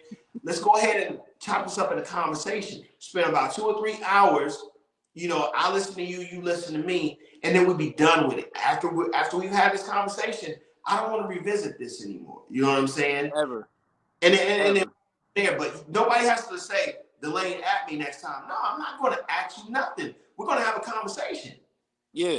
And I'm going to, I guarantee I'm going to overlook into what you're saying. Like, and that's not saying I'm not trying to find some type of understanding. I want to imagine the worst of how this could be.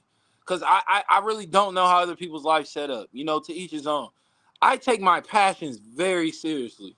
You know Mm-hmm. what I mean? I used to hoop. I hoop now for fun. I don't really play as heavy as I used to hoop. If somebody told me I was a bad basketball player, I wouldn't give a shit. Anybody. My kids could tell me that. It would be funny.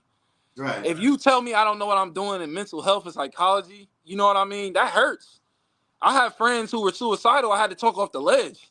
I had Right. homies who had to bury their kids, bury their parents, and I had to be there when I was going through shit. And I still had to show up for them because I decided that's what I was here to do, is to help people. Right. That hurts. Especially someone I've helped. And now you're trying to say my work don't mean nothing because I don't have what you have? Right. Like, that hurts, bro. Like, that fucks with me. Because I take this shit very seriously. If they told me I was a bad DJ, I wouldn't give a shit. That's not my arena. I'm not trying to be the best DJ I can be. But the Right. best healer? Yes, bro. Like, yes. And I feel like you said that too hurt me. So Yeah. I'm going to do the bigger thing, and I'm going to let you know you hurt my feelings. And I'm going to leave you with that. I'm not going to beat you over the head with it. I'm not going to run and tell everybody in the neighborhood. I'm going to leave you with that. And I guarantee that's going to affect them. I guarantee it's going to be hard for you to sleep some of these nights. I guarantee I'm going to be popping up in your dreams. Niggas done hit me 2 years later like, yeah, you was in my... Would you put some type of spell on me? You don't know who protects me in these other realms. You don't know what my ancestors is about. Don't play with me because you don't know what's going to come back on that other end straight up. That's why I don't play with people.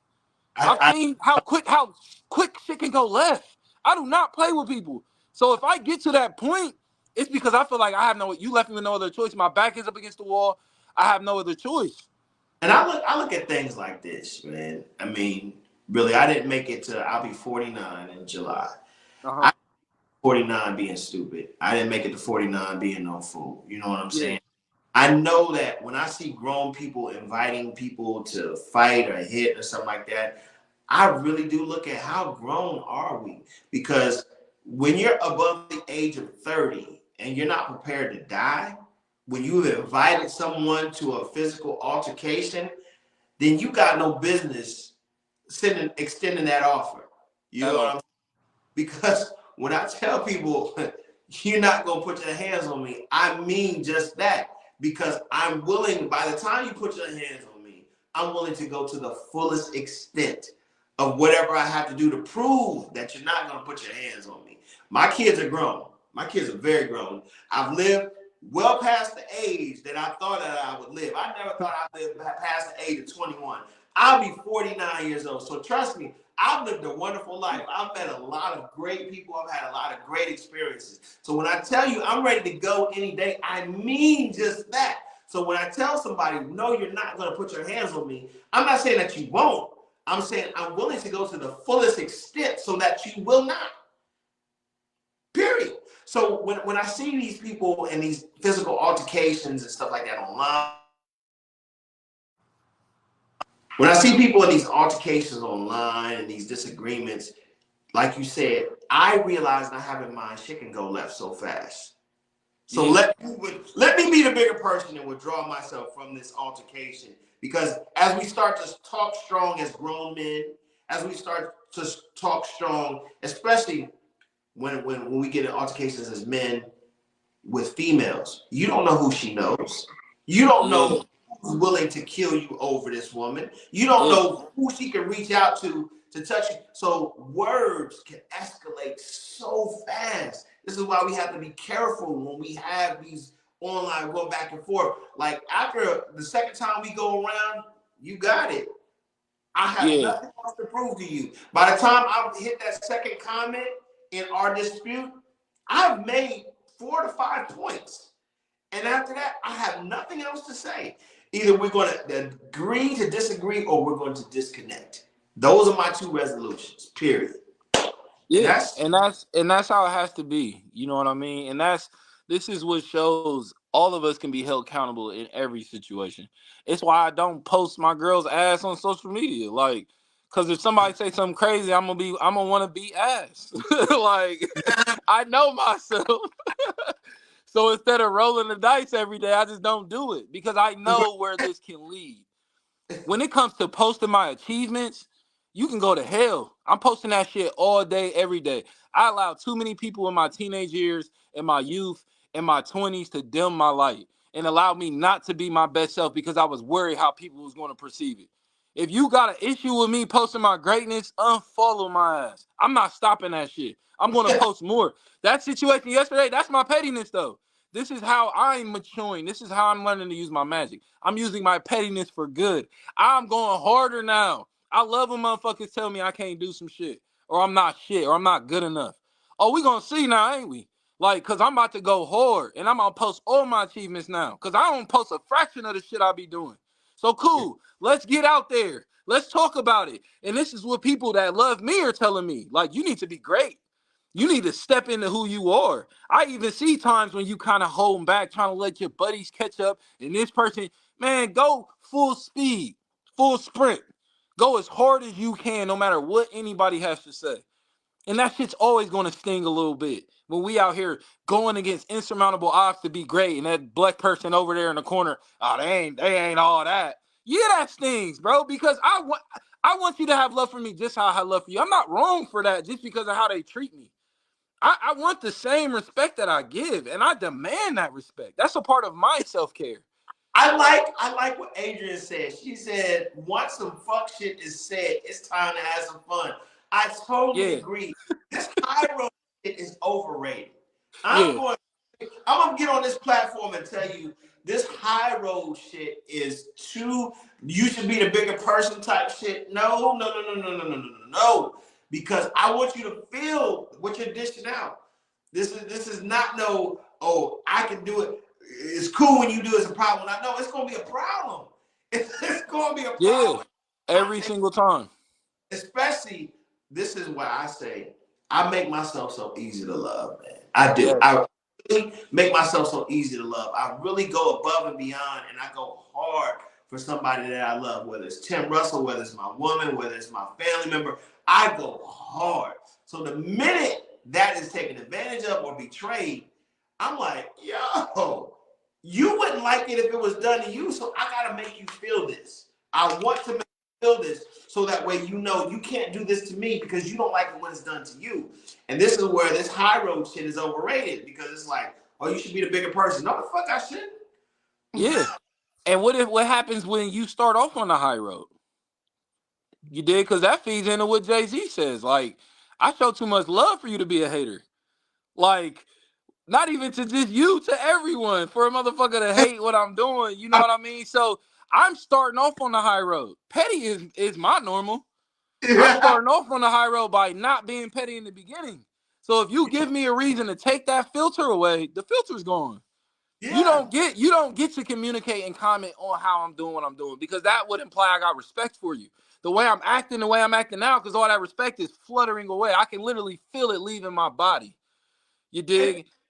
and it comes from an allowance that I've let go for so long that says I had enough of allowing people to abuse me and get away with it. And when people say take the high road, what they're really telling me is let me abuse you.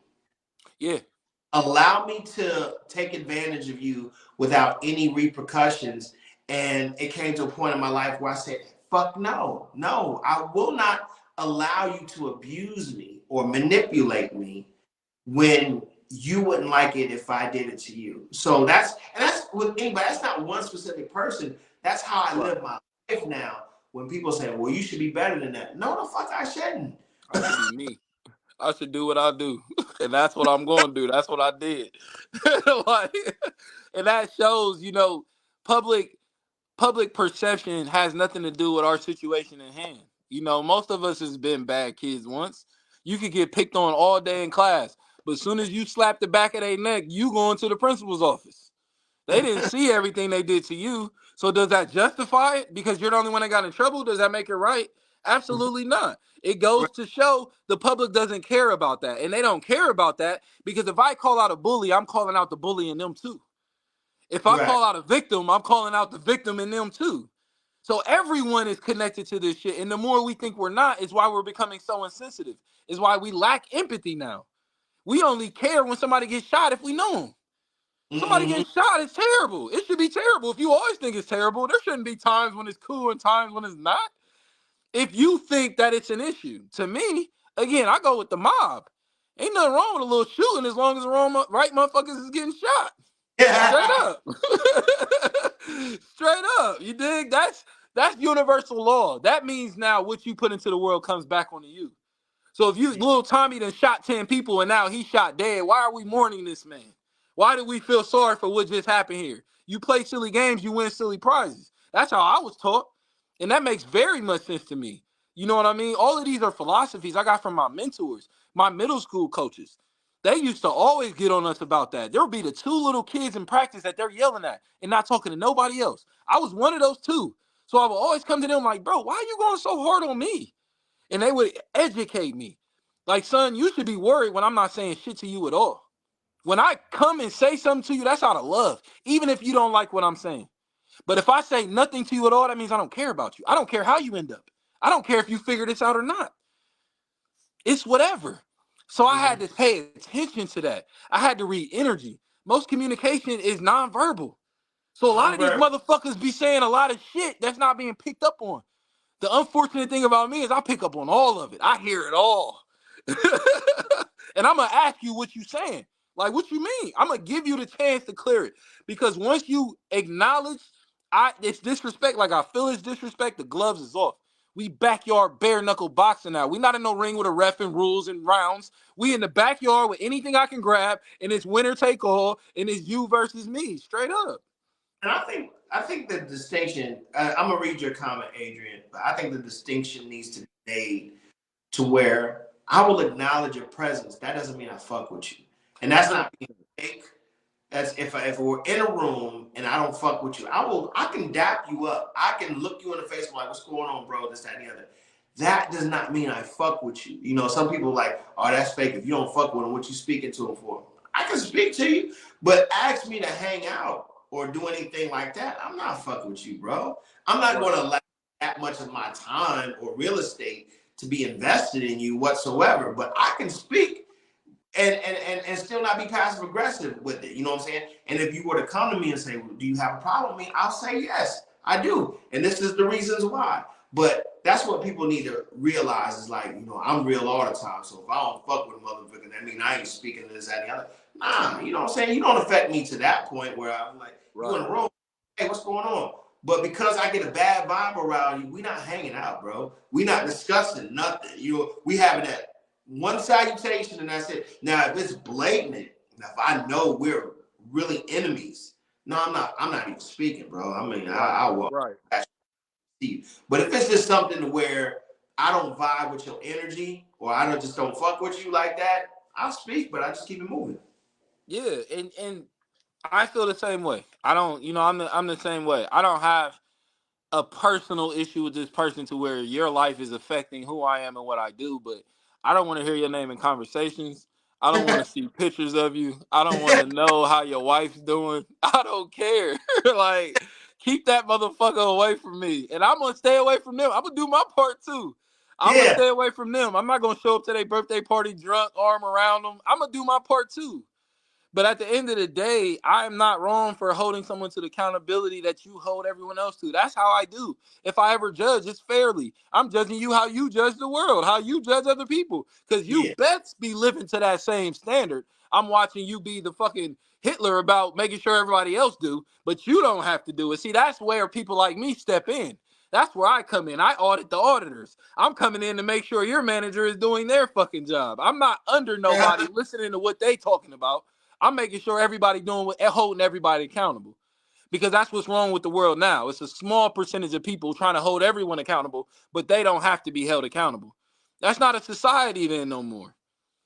And social media really has forged fake relationships. I really say that, and this is why this whole culture of validation is ever increasing, because you can word and phrase things in a way to get people to side with you. So when you have an agreement with somebody or your perception or views are all off, some people use these posts because they need to feel like they're right. So therefore, they'll pose it in a way to where they'll get all these likes or these concerns or what have you. I like the thing that I was going to post the other day, and it says, let me post that something's going wrong so somebody can say what's wrong with me, and I'll just comment and say I'll inbox you. That's this whole validation in this game that we're playing with ourselves and other people is like, if people really knew the core of your situation and knew that you weren't taking accountability, you probably wouldn't get the agreement that you seek on a daily basis or whatever that post is. And that's the thing, is like, we look for so much validation when we make these posts. And I'm like, nah, stop being fake. Tell people the real. Tell Yes. people the real why you can't pay your bills. Tell the Yes. people the reason why your nigga left you. Tell people the real reason why you slept with Shaquanda's and that's why y'all beefing, or you stole her money from her. Tell people the real reason, but people only want to tell their side so they can get validation. Yep. Because that's not allowed. Because if I tell my side, the next person got to tell theirs. If the next person tell their whole truth, the next person got to tell theirs. I heard this in a movie the other day, but they said there's no more honor amongst thieves, and I would agree. Like, the world's fucked up. Like, Yeah, people are not loyal anymore. They're loyal to everything, so in essence, they're not really loyal to anything. And I don't know right. if this has happened to you, but I've noticed this a lot. I kind of feel this is what happened with this situation. People hoard and herd their people.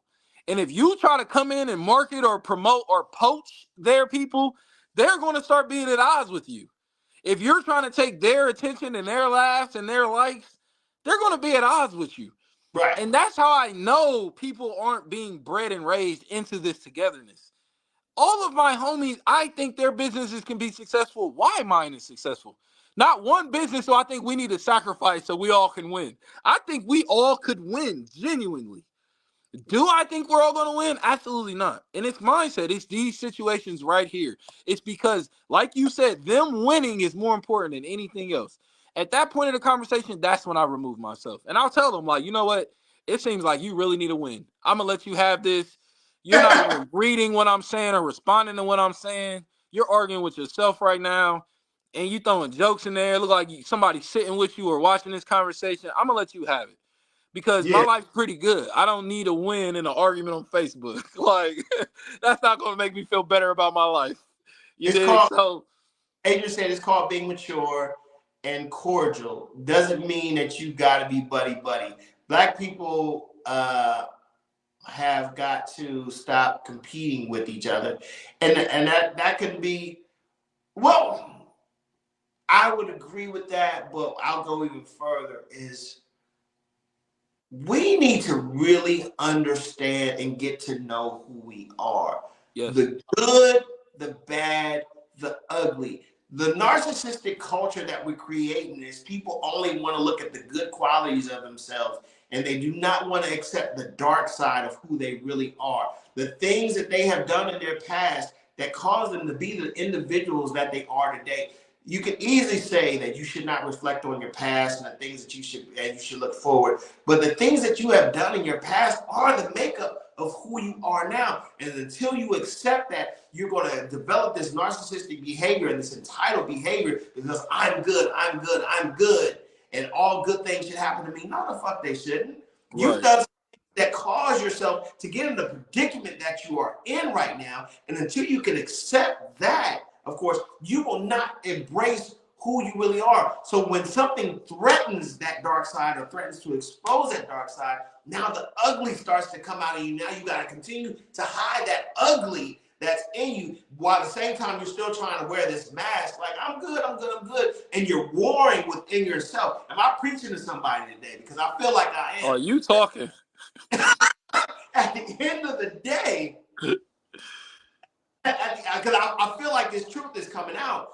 This is why we can be unraveled when somebody says something that you think they're just picking at you, but actually they're scraping at that deep, dark thing that fucks with you every day. And this is why you have to be petty. And this is why you have to respond. Because I can't tell Tim he's a white man when he knows it, he knows it, he knows that he's a black man. So if you know that you know that you know that you are on your shit, and you know that you are living in your purpose, anything that somebody tells you is irrelevant at that point. And I'm just saying that we will become less unraveled the more we know who we are.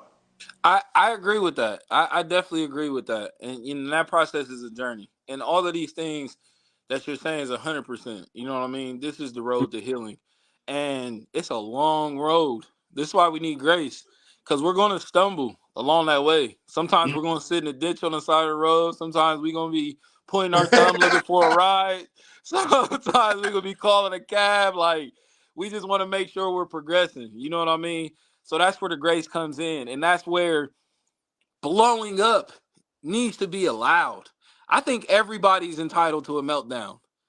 I think Yeah, people avoid meltdowns because they don't want the cleanup process. They don't want to have to pull themselves out of that meltdown and then look back at what they did. I think the past is for reflection. You shouldn't yeah, live in the past, but you should definitely reflect off the past, because if you don't, you're going to keep ending up in the past. You're going to keep making the same mistake. So right. the happiness comes from awareness, from what you're saying, knowing yourself. But that's no different than why we're failing in relationships. We try to take one aspect to a multi-aspect plane and fucking be masterful and get abundance. It's impossible. That's just like thinking love is the only thing that's gonna make your relationship work. There's hella things that have to be in place. Not just love. You dig? You need so many other things. Emotional intelligence, reciprocation. You need some understanding of love languages. You need to know yourself and what you don't like. You need to know your capacity to be around another person. If we hit in 2 weeks and I'm starting to get irritable, like, let's just take a little break. I'm about to go home for a couple of days and then we get back together. There's so many things that come into it. It's the same with our mental health. We think we can just open one door, cut one rope, and everything's solved. Hell no, that's just the beginning of you getting into your problems, especially if you haven't been working on them. So again, these are reasons why we hold each other accountable. These are reasons I gotta side eye motherfuckers and really understand what you're trying to say. Because I want to know what you're trying to say. And I'm not hurt behind what you said. I'm hurt because I thought we knew each other better than that. But I'm a Mm-mm. humble guy. You prove me wrong, and I believe people when they show me what it is. Oh, I believe them. But does Yeah, that stop does that stop the wound from bleeding? Does that stop the pain from coming? Absolutely not. Absolutely not. Because again, I was genuine in my feelings. If somebody I really cared about for 20 years just fell off the face of the earth, that would hurt me. I would be affected by that. I'm not right, going to stop everything I'm doing. I'm not going to go from an A+ student to a D student. But I right. will be affected by that. Some moments when I usually think of you and I'm happy, I'm gonna think of you like, damn, that's fucked up what happened to bro. And you know what I mean? Like, damn. Like that's an effect. I still have to deal with that emotion. I still got to deal with them tears. And how I move on and handle that, it changes things, because a lot of people, when they feel that loss, they're afraid to get in new relationships. Now they have that detachment issue. They don't want to get too close because they know it's a hard time when they got to detach. See, I Yeah, have the opposite issue. I'm good with detaching. I start getting weird when I've been here too long, when the commitment's kicking in. Because my subconscious, the thing that's protecting me, is like, oh, you done been here 2 years. What they done did, you dig? And that's programming. That's a right. part of relationships that we fuck up in. This is not what I advocate in, because I only talk shit through experience. I was this person. I had to take my relationship through a mud to get to a good day. We couldn't just wake up in a good day. I had to insult you a little bit or not come home at last night. You dig? Or some do some toxic shit to do some good shit. And we were brought up like that. We were Yeah, brought up like that. We were brought up around old heads. Like, yeah, tell your wife she ugly a few times. Don't let her head get too big. You know what I mean? We was brought up like that. I yeah, mean, still love her and buy her flowers and shit, but just tell her she ugly. Like, and we're still trying to break out of that. I break out of that with my friends. I break out of that in my life. When I think about say some slick shit, I'll stop myself. Like, you know what? We don't have to have a bad day to have a good day. We we can don't just have a good day. we don't have to humble people. I always Yeah. Yeah. black people are always trying to humble the next person. Don't worry about if that person is going to get the big head or not. Just worry about if that person is influencing you to be greater, if they're impacting you, if they have achieved. You don't have to humble that person. Aspire to get your shit on the ball. You know what I'm saying? But you don't have to humble me. You don't have to poke fun of me. Oh, you Hollywood now. I might be, but let me take you to Hollywood so I can get you this experience. And this is why we have to learn who we are, because who we are is our ancestors. Your granddaddy had a lot to play in who you are. Your great grandmother had a lot to play with who you are. So when we get to learn ourselves, we get to learn history. And history Mm-hmm. shows us they were doing that with good intentions. This is why, again, love is not the only answer. Good intentions ain't the only answer. They had good intentions. Back in the day, a black man looking too proud and too confident can get his head blown off. So that Mhm. old head was telling you, dim it down, black man. They watching you. People Yeah. who will kill you is watching you. So then Hmm. we started coming up 70s, 80s. Now you got activists and revolutionaries saying, shit, fuck if that's gonna get you killed, nigga. Speak your truth. And that Yeah. resonated with me too. I felt that too. You know what I mean? Like, damn, why should somebody be able to control what I say? I should be able to say whatever the fuck I want. I did read that. I did read that to where a black slave mom would tell Massa or somebody like, "Oh, that boy dummy. He don't know He nothing." can't run, he can't jump, he's not athletic, he's not competent. Yeah. Yeah, and that was to keep him from being sold or auctioned off. So you're right. A lot of these things that we have inherited was based out of trauma or to save a life. But now that we are a progressive society, we have now, really really assaulted the mentality of a lot of us. Instead of growing, we're still stuck in that slave mentality. We're still trying to break out of that. So again, that key word that we say on this show every time is grace. We have to provide and continue to give grace, because that humbling or that snapping or that ribbing is just so that everybody's humble. Because even cracking and ribbing and all that stuff came out of the dozens, which was, we're all poor. So let me make, like, you might have some new shoes, but I'm gonna find something wrong with those new shoes to be funny, you know what I'm saying, or what have you, to where we can all still be on a level playing field. So you're absolutely right. I just wish that it just wasn't a culture so much, in that because we are working on mental wellness and mental health and things of that nature, we realize that it has played a traumatic role in our psyche. Yeah, and we're still living in the past. What worked for them back then doesn't work for us. Let's look at the facts. Let's look at the scoreboard. You can't make a career anymore out of the post office. At one point in time, that was a luxurious career. You was good. Times have changed, and they're supposed to change. You know what I Mm-hmm. mean? We had so many standout, legendary. We are in the golden era of entertainment. I don't care if niggas can bring up the Romans, they can bring up Europe, Africa. We are in the golden area of entertainment, and it's because our trauma had became public. So what Yeah. was the first medicine we had? It was comedy.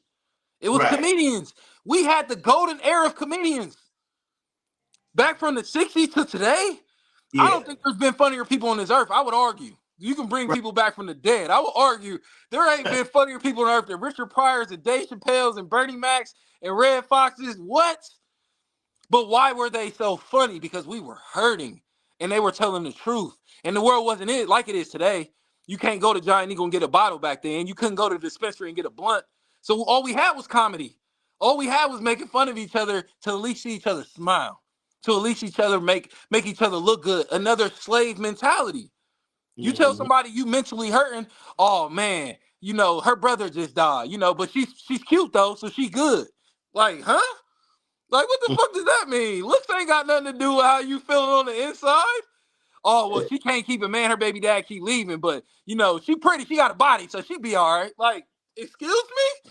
Hell no, that ain't how none of that worked. But again, that's what they had to do during slavery. They had to look nice on Sundays. They had to peacock. They had to stand above the rest. And that's what we still do to this day. So yes, I get why people get upset when Kanye say we're the new slaves, but no one still has pointed out to me how he was inaccurate in what he said. How we're not a bunch of fucking slaves. All of us. See, that's how I keep myself humble. Because I don't separate myself from what's happening to everybody else. I'm fucked up like everybody else is. Some nights I gotta drink like everybody else feel like they got to drink. Some nights I just don't say shit to people because everything that's gonna come out of my mouth is spice. It's aggression. Like, it's challenging because I can't suppress who I really am. I was Right. brought up in the trenches and not by the streets. I was brought up in the trenches by men, the mentors that were around me. They taught me Mm-hmm. how to fight. They taught me how to take constructive criticism. They taught me what it looks like when a girl actually likes you back. They taught me not to date a girl that don't like you. They taught me these things. I was constantly forced to learn these things. So my 20s was so hard because I kept dating people who were trying to change me. Not one person was trying to accept me for who I was. They all was trying to change me into who was more comfortable for them. That's not Mm-hmm. love. That's not you doing a good thing for me. You're willing for me to be mediocre just to be with you. If you really Right. cared about me, you would want me to be my best self, even if you miss out on me. That's true love. If a nigga don't love me like that, don't tell me you love me. Cause I'm not saying it back. Cause this ain't love. Cause if we gonna say something, we gotta be it. It's too easy to talk now. That's what the internet opened up for. People can talk without any experience, without any reference, without any context. And we Right. listen. You dig? So when we're actually listening to a message of someone that knows us, like you said, you're chipping away at something personal. And the reason it hurts me is because I know you only know it's personal because I let you in. And I only let you in because of who I thought we were. That Mhm. hurts. That And that, hurts if you go show somebody your secrets and you come back now and now they in there copying shit and like, oh, wait up. Like, what's going on? and that's how I know who really loves me. I know the depth of your love at your lowest point of how you view me. However, so when people love me at my lowest point, or if I'm not so perfect and they give me grace, or they still continue to show the same acts of love at their lowest point of their perception of me, that's your truest form of love. You can love me anyway when I'm up. You can love me when I'm doing everything right. That's the easy part. Love is when I am not in your greatest of graces and you still choose to go above and beyond because you see the potential of the person that I am. So the truest form of love is not when everything is good. The truest form of love to me and how you really feel about me is when I'm not so perfect. That's what's going to show me who you really are. 100%. And then how we live our life helps us get through these things. I don't mind jumping off the deep end because I've taken the high road several times. I don't Mm-hmm. mind what I did on social media because I've done that before. And people that love me came out and came forth. And I showed them I love them back. You know what I Mm-hmm. mean? I pride myself on I do not talk about my kids' moms on social media in a negative light. And I don't have many great things to say, so I just don't say anything. You dig what I'm saying? But I had a moment of weakness in my past. And I Mm-hmm. said some shit I shouldn't have said. And I agree I shouldn't have said it. That's why I shouldn't have said it. I don't care how other people felt. I was upset and I let my feelings get the best of me. So the best thing that happened for me is someone showed me I'm still loved. One of my niggas came right in the comments and said, bro, take this down. And I took the shit down. You dig? I took it because they was right. If you right, I'm with you. I'm never gonna argue and go against you when you right. I'm gonna fight with you. I'm not gonna fight against you. You dig what I'm saying? So when they said that in that moment, they was right. They was 100% right. So Yeah. fast forward to today, you love Bruh. me and I love you, but don't get in my way when I feel I'm right. When I'm wrong, educate me. When I'm right, don't tell me to stop what I'm doing. You dig? Like encourage what I'm doing, or just don't have an opinion. But when I'm wrong, I'm gonna listen to you. You my family. I love you. I'm gonna take it down. I see people do that all the time. They go crazy. They post. They break up. They get a good friend right there. Yo, take this shit down. Now your reciprocation to them is if you listen to them or not, or if you just go and ignore them going off the handle. See, with me in this situation, I didn't have nobody saying don't say what you. I had motherfuckers trying to understand why somebody's trying to play with you like this. Yeah. You dig? And Yeah. that's what lets me know my character. That's how I felt I wasn't wrong in that situation.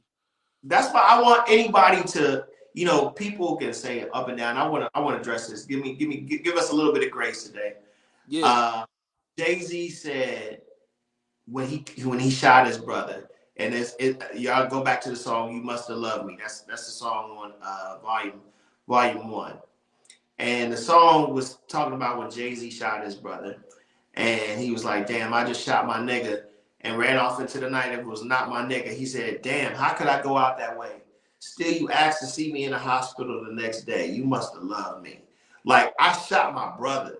You know what I'm saying? But you in the hospital asking for me. Like, where's he at? You know what I'm saying? I mean, some people may look at that as a skewed kind of love, but that's what I'm talking about. Is like, man, you saw past my anger. You saw past why I did what I did. It's like, where's my brother at? You know what I'm saying? He got to know. And you're more concerned about me than your shot shoulder. And then he's walking through that. I was telling people about Gilly and Two. And, you've seen so many women attacking that post of what Gilly did to see if Toot was going to hold him down. Like, it's easy. Like, Gilly knew he was good. He knew that no matter what, I'm going to make money. I know how to make money being a rapper. I know how to make money being a hustler. So Gilly knew he was good. But what a lot of women don't realize is men in powerful or fluent positions, they don't know why that woman is truly there. You know what I'm saying? And this is the thing that you get. It's easy to get women when you're affluent and you have money, because money can make you look good and it can provide things for you that the average man couldn't. So when he put two to the test, most men got it. Like, I get why he did that. He needed to know why Toot was there. And so once Toot was able to pay for that dinner, Gilly was able to give all of himself to Toot. And this is why I tell people, like, why would he put her through that, this, that, and the other? I said, man, Gilly will murk you over that woman. Yeah, And oh, I'm 100%. not bat an eye. He will murk you over that woman because she has shown her love at his lowest point. Yeah, she did 10 days in prison, and you got so many women that came on that post like, I ain't never doing this, that, and the other for a man, this, that, and the other. Well, this is why you don't have a Gilly. This is probably why you don't have a LeBron James, because you're waiting for somebody to be here before you give them that femininity. You're waiting for somebody to be here before you say, I'm going to do. It's easy to love somebody when they're on top. It's easy to love somebody when you can get your way all the time. It's easy to love somebody during these times. But can you love that person in their lowest of low? So this is why Toot ain't going nowhere. Bron's wife ain't going nowhere. Michelle ain't going nowhere. Michelle Obama is on this Oprah special right now talking about, I didn't like Barack 10 years out of 30 years that we were married. Yeah. Most of the women would be out the first year that didn't like that person, but she stuck and stayed. It was like, I see the greater person in this man. I'm going to stick it out with him. So this is what I'm saying is, like, love is when you are really loving that person when they're not so lovable. You know what I mean? Yeah.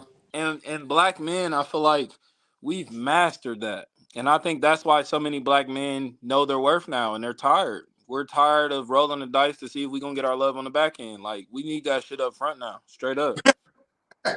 You know what I mean? And again, these are the reasons people are upset about us, because we're demanding reciprocation. We demand accountability and communication. Like, did this sound like healthy things that pour into somebody or something negative? Like, I don't get it. You know what I mean? And the more I feel like we get to know ourselves, I feel like the more the world is trying to misunderstand us. You know, and that's why I have days like I had, and I'll have more days like that, because I'm still a human being. I Mm-hmm. still feel, I still have emotions. I still have times when I know I shouldn't, but I have expectations in people. I still have times and moments where I believe in people more than themselves. All those things are still going to happen. You know what I mean? And I'm going to get upset just like I've gotten upset over a breakup. But it's not the end of the world. That doesn't affect my next love. This doesn't affect my next business partner or my next opportunity to work with somebody. My next chance to actually start connecting with more licensed fucking pharmacists just in general, because we need those. More black lawyers, more black doctors. But again, from a black man standpoint, do you see why we don't want to take these roles? These rappers wasn't talking about women when they said more money, more problems. They was talking about us. The more successful we get, the more our life is at danger. The bigger the target is on my back. So if Yeah. I know I got to walk around with a big ass target on my back, I'm gonna have a big ass gun on my front, straight Yeah. up. Like, and if people don't like that, I don't give a shit. I have to live my life. I had Yeah. to bury my child. I had to bury my loved ones. I gotta live this life. I gotta Yeah. go deal with this shit that I said on the internet. You know what I mean? I gotta hold myself accountable for that. So I'm able to live my life is because I know I tried so many other steps before I got to this point. And I'm Yeah. giving myself grace that I'm not about to repeat them steps over again because now I'm still hurt. No, we at this point now. Here we are. I'm gonna blow the fuck up, and then Yeah. that's what it's gonna be. And the next person gonna know, don't fuck with me, because again, this if y'all want to make it street shit, we on some street shit now. This is why they had to retaliate. This is why they used to have to make a hit to send a message. It wasn't even because what boy did was that bad. It's because now you've shown me an opening where people can play with me. And if Right. I allow 2, 3, 4, 5, 6 people to play with me, why not 10, 20, 30, 40? And if I Mm. allow 40 people to play with me, why am I acting like I'm upset with them when I allowed them to play with me? So that's Right. the only allowance that's happening. I don't need no government to allow me to make money. I don't need a market to allow me to be successful as an entrepreneur. I don't need a bunch of parents to allow me to feel like I'm a good dad because their perception of me as a father. Now, I don't Mm-hmm. allow people to have that type of authority over my life. They don't know me that well to make Right. those kind of decisions. They don't make them decisions well for themselves. Why the hell would you be deciding my life like that? But at the Mm-hmm. end of the day, we owe it to ourselves to defend our passions. We owe it to ourselves to defend our peace and security. And that's not always in a conversation or confrontation. Sometimes that's removing yourself from the situation. And that's never permanent. I remove myself for a week or two from a situation to see how I feel about it. If life Right. is better without it, I just keep moving on without it. If I miss that thing, if I'm affected by your absence now, I take the high road. I reach out and say, you know what? I can see how you're offended by what I said. But what I Right. meant was this. And if that really bothers you, my commitment to our friendship is I won't say that no more. Is there Right. anything else you want me to do? And then I even end it in humility. And I tell them, this isn't even me begging you to be my friend again. If you don't want to be my friend no more, I'll completely understand. I just ask you give me the common decency to tell me that right here today. Don't Mm-hmm. drag me on to cut me off in 2 years. Because then I'm going to want to beat ass. Cut me off right here today. If you know you don't fuck with me no more because of what I said or what I did. But to carry on for a few days with an issue, knowing you're going to forget this, and then a year you're going to do it again, but that's going to get me salty. Like, that's when we going to start having a problem because now you don't care about my emotional well-being. You know what I Mm-hmm. mean? It only takes one straw to break the camel's back. That doesn't mean only one straw was laid. That Mm-hmm. means you didn't give me the grace that you don't know what I've been through today. I could Right. have lost somebody today. I could have lost something today. I could have hurt myself today. So me coming into your interaction just shows you didn't give a fuck about none of that. You came here to hurt me and you succeeded. But the problem is you should have killed me because anything that hurts me is just making me stronger. You're just Mm-hmm. turning me into a bigger beast. If you want to get rid of me, you're going to have to silence me. You want me to shut me up? Nigga, come shut me up. But just asking me to be quiet is going to make me talk more. Throwing shade and disrespect is just going to make me talk more. Like, I embrace the 50 Cent. I embrace the petty because I know for a fact that man died and came back to life. You think he going to let somebody play with him? He was talking shit to Floyd Mayweather, an undefeated boxer. He'd have got how many wins? 50 Mm-hmm. was sparring with this man, telling him he couldn't read. Man, goals. Goals. The fuck? If I could write a show like Power and Yeah. keep going with 50, man, what? Goals. No, I mean, and that's absolutely right. And in my closing, um, I do respect the time that it took to write 6 books. I haven't even written my first book yet, and this is almost 12 years in the making. I want to say that I really value what you bring to Radio 270. And for those who don't see that value, you know what I'm saying? Of course, I mean, I look at the relationships that you forge and stuff like that, Yeah. man. You know, I knew that yesterday was a one off. It was a Yeah, one yeah, off. yeah. And brother, I had to see where you were. And I'm glad that you know you're in a rational state now. You know what I'm Yeah. saying? And you're able to look at things rationally. And that's all I have to say. Yeah, and that's why I fuck with you. You know what I mean? And this is also me being my authentic self on this show. You know what I mean? I'm gonna spend every opportunity I can to hold somebody accountable. And they best believe I'm working twice as hard to hold myself accountable behind the scenes. And that from everybody's healing standpoint does not mean you're not gonna make a mistake. It does not mean you're gonna say some things that you wish you didn't say. What that means is next time be better. Next Mm-hmm. time, do something a little differently. Next time, take your loved one's advice. You know what I mean? These are all opportunities for growth. But if we never have adversity, we're not growing. We know that for a fact. You know Mm-hmm. what I mean? So I don't run from the adversity. I look around to see who's still with me when the smoke clears. You dig what I'm saying? And that's what's important to me. And that's what feeds into my journey from this situation. Because I seen it yesterday. Even the people that was commenting, I'm like, man, I could be making posts that celebrate y'all that actually fuck with me instead of highlighting some dickheads that I'm not even about to fuck with no more after this. You know Mm-hmm. what I mean? So it's all a learning opportunity and a learning experience. And that's why I value myself, is because I know I can look in the mirror and say, okay, bro, you tripping. Clean it up. And I know I can also look in the mirror and say, hey, it is what it is. Right. Like, you did what you had to do. You know what I mean? So I'm learning to find that moderation in that line. But the way that's going to help me get there is people like you, people I can have that conversation with who's not just talking to me, but they actually are checking on me. They care about me. They want to see me do well off. And sometimes it's easy to get arrogant. Sometimes it's easy to get ego. I always get on my high horse and got to pull myself down. It's easy to get in a situation where you're like, damn, people don't support me for real. And that's ego talking. That's Mm. pride talking. That's because somebody hurt your pride. They hurt your feelings. Right. You know what I mean? So as we learn to be better, I want people to see me fuck up. I want people to see me fall short. I want people to see me be less than, because the lesson is not in where I fuck up. It's what I do next. So if you see me bounce back from that mishap, look at me Mm. as that. Again, if you're choosing not to, I'm gonna handle it like I handled this situation. Not always the communication. I don't have too many 10 plus friends left. I done lost few over these last 3 years, all over similar shit. You know what I mean? It's pride. If you fucked me over, I'm not gonna come to you looking for reconciliation. I'm going to respect the fact that you need to come to me and address what you did.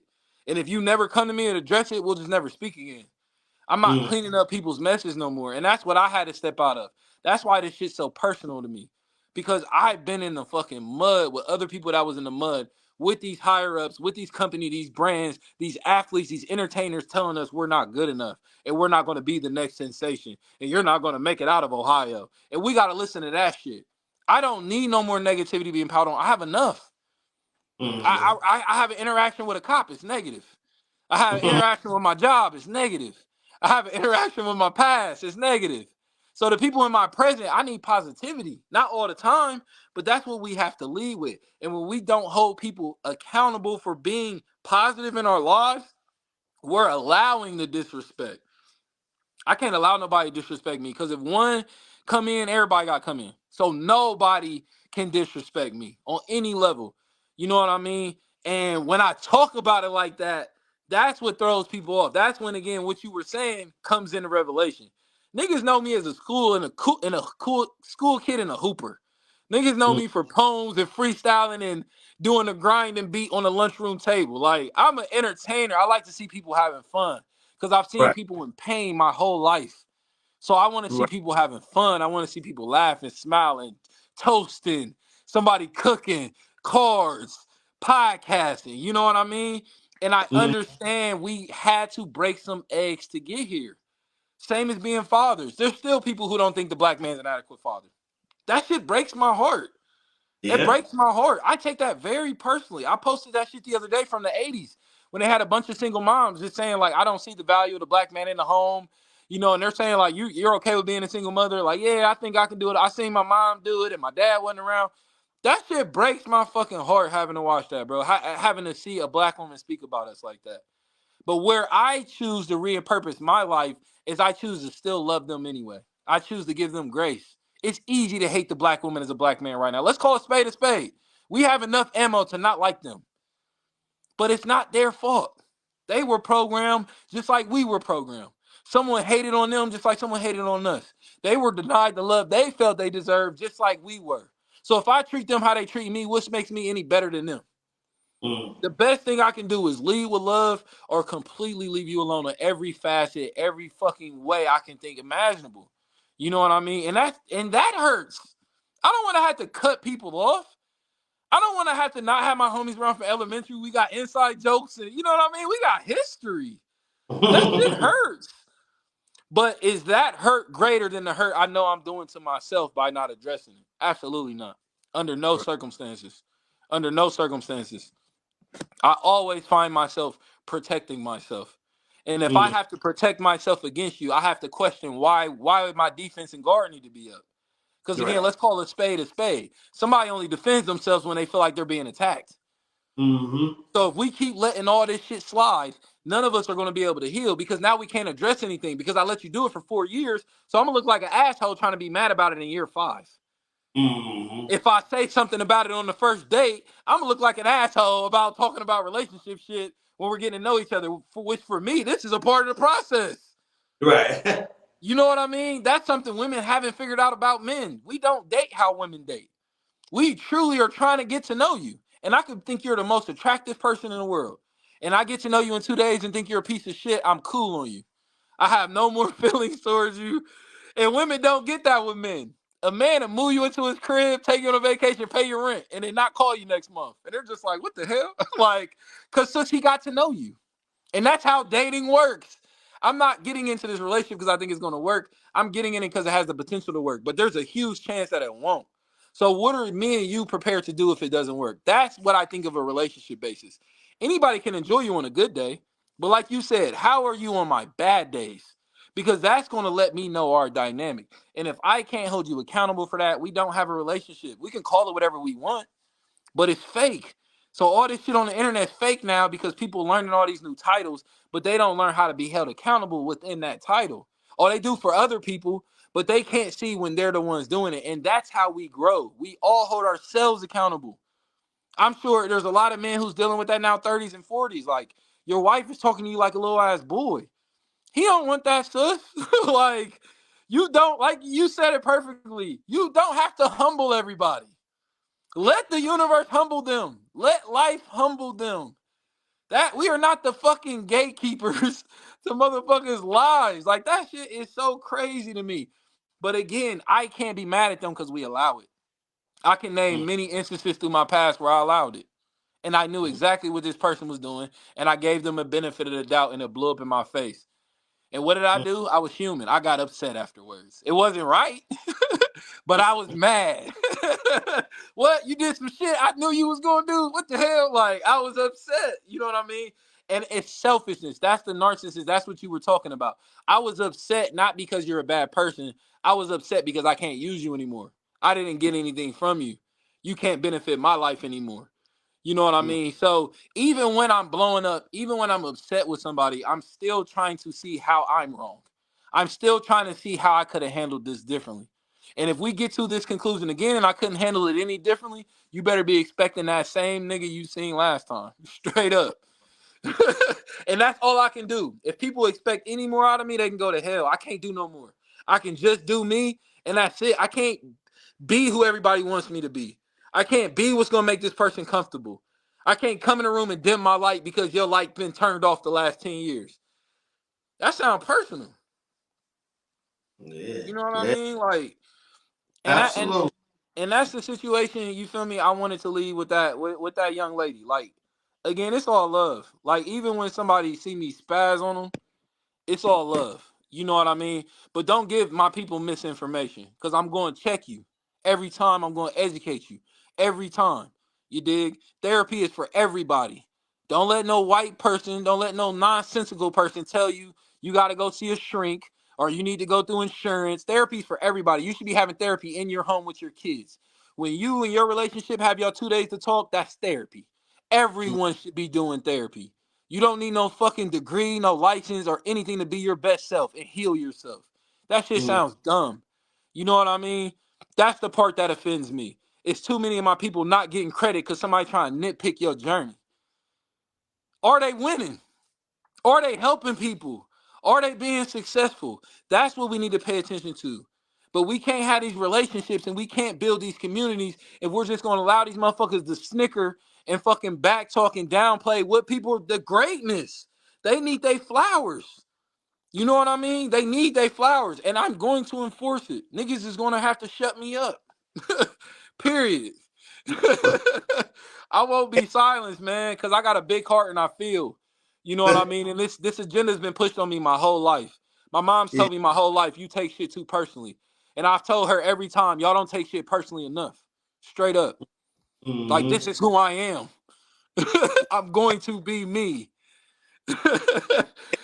In a nutshell, somebody got Tim fucked up yesterday. Yeah, man, had me all the way fucked up cause I got so Yes. much love for that young lady, man. I got so much love for my people, and I don't care. We talk about this all the time. I don't care if your fortune came from dealing drugs. You did what you had to do. I don't discredit nobody because of their journey. That's some racist shit, and that's how they've been playing against us, and now we doing it to each other. You know what I Hmm. mean? That's some status shit. Oh, well, he a bougie black person. He a poor black person. I seen somebody, they was talking shit about this man the other day because he was behind on his child support payments. Like we can't do shit. We can't do shit. You know what I mean? I seen when you made the post, we have disagreeing views on this, but the Chance the Rapper smacking the girl's ass and Yeah. dancing. Black men can't have no fun, goddammit. Like, when can we start having fun? And I see your point of view too. He's a married man. Your wife is at home watching that. Yeah, you dancing, the caravana, you smacking ass and shit. But these are entertainers. They kiss and have sex with people in shows and movies and music videos. I'm gonna get mad at Chance the Rapper because he wanted a little strange on the beach. No, no. That's a whole different topic. I could go down We're gonna that. talk about that next week. I, I want to discuss pro. that. I am pro marriage.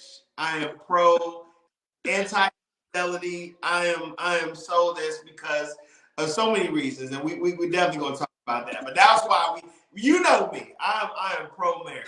I know. When I read it, I was cracking up because I was like, he ain't wrong. He ain't wrong at all. Like, and that is our duty too. I'm gonna leave off on that. Like, that's our duty too, and I'm learning that as well. If you want to be considered a good black or a bad black, like you have a certain responsibility. You know what I mean? And I don't want to be seen as anything other but than competent. And I want to be seen as a person who's loyal to his people. You know what I'm saying? And I'm willing to do anything I have to do for my people. And if I can sleep with that at night, there shouldn't be a world to where I have to respond to anybody. You know what I mean? That's where you were 100% right. I don't justify yesterday, but it happened. I'm not gonna act like it didn't happen either. You know what I mean? But I'm not trying to make myself feel better about it. I'm trying to understand why that hurt me so much. So And I got next you. time, how am I not going to allow that to have such a toll? Because like that really hurt my feelings yesterday, like straight up. You know what I mean? And I wanted to call the person after the fact, but I had nothing nice. I was hot at that point. I had nothing nice to say. It would have went left. And I Yeah. care about them too much because they got children, they got family, they got loved ones. I care about that too much to let this go left over because it's a misunderstanding. Let's call it what it is. They may feel that way, they may not. It was a misunderstanding. But I got so much going on in my life, and I got so many people in question. I can't play around with people. I can't play around with your intentions. I can't. You dig? So I'm learning to be better. I don't want anything to look at anything I do on the internet and think this is okay to do. I'm gonna do it. He did it. That's not the case.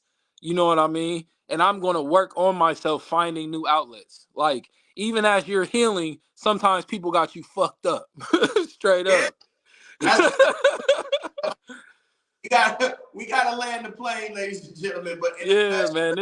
I appreciate this, man. I really need to get this on my chest. And I don't like talking about this kind of shit on air, but I think this really needs to be addressed. You know yeah, what I mean? yeah, But yeah, absolutely. that's all I got to say on the matter. Delayne's the last person I'm gonna talk about this with. I'm done talking about it. I'm done putting energy into it. I'm gonna release it. I'm gonna let it go. This has been Reflection Thursdays, man. Good Life, Ohio, man. This is my guy, and he has always allowed me to, be transparent and be vulnerable. And I'm glad that we were able to see a different side of Tim Russ today, man. And trust me, I don't look at you one way or the other, bro. You my brother, I and I'm all appreciate that. with you, man. Until next Thursday, you guys, man. We are out. God bless you. God loves you, and I do too. We'll be at Double Take tonight. All right. All right. Peace. Hold on, sir.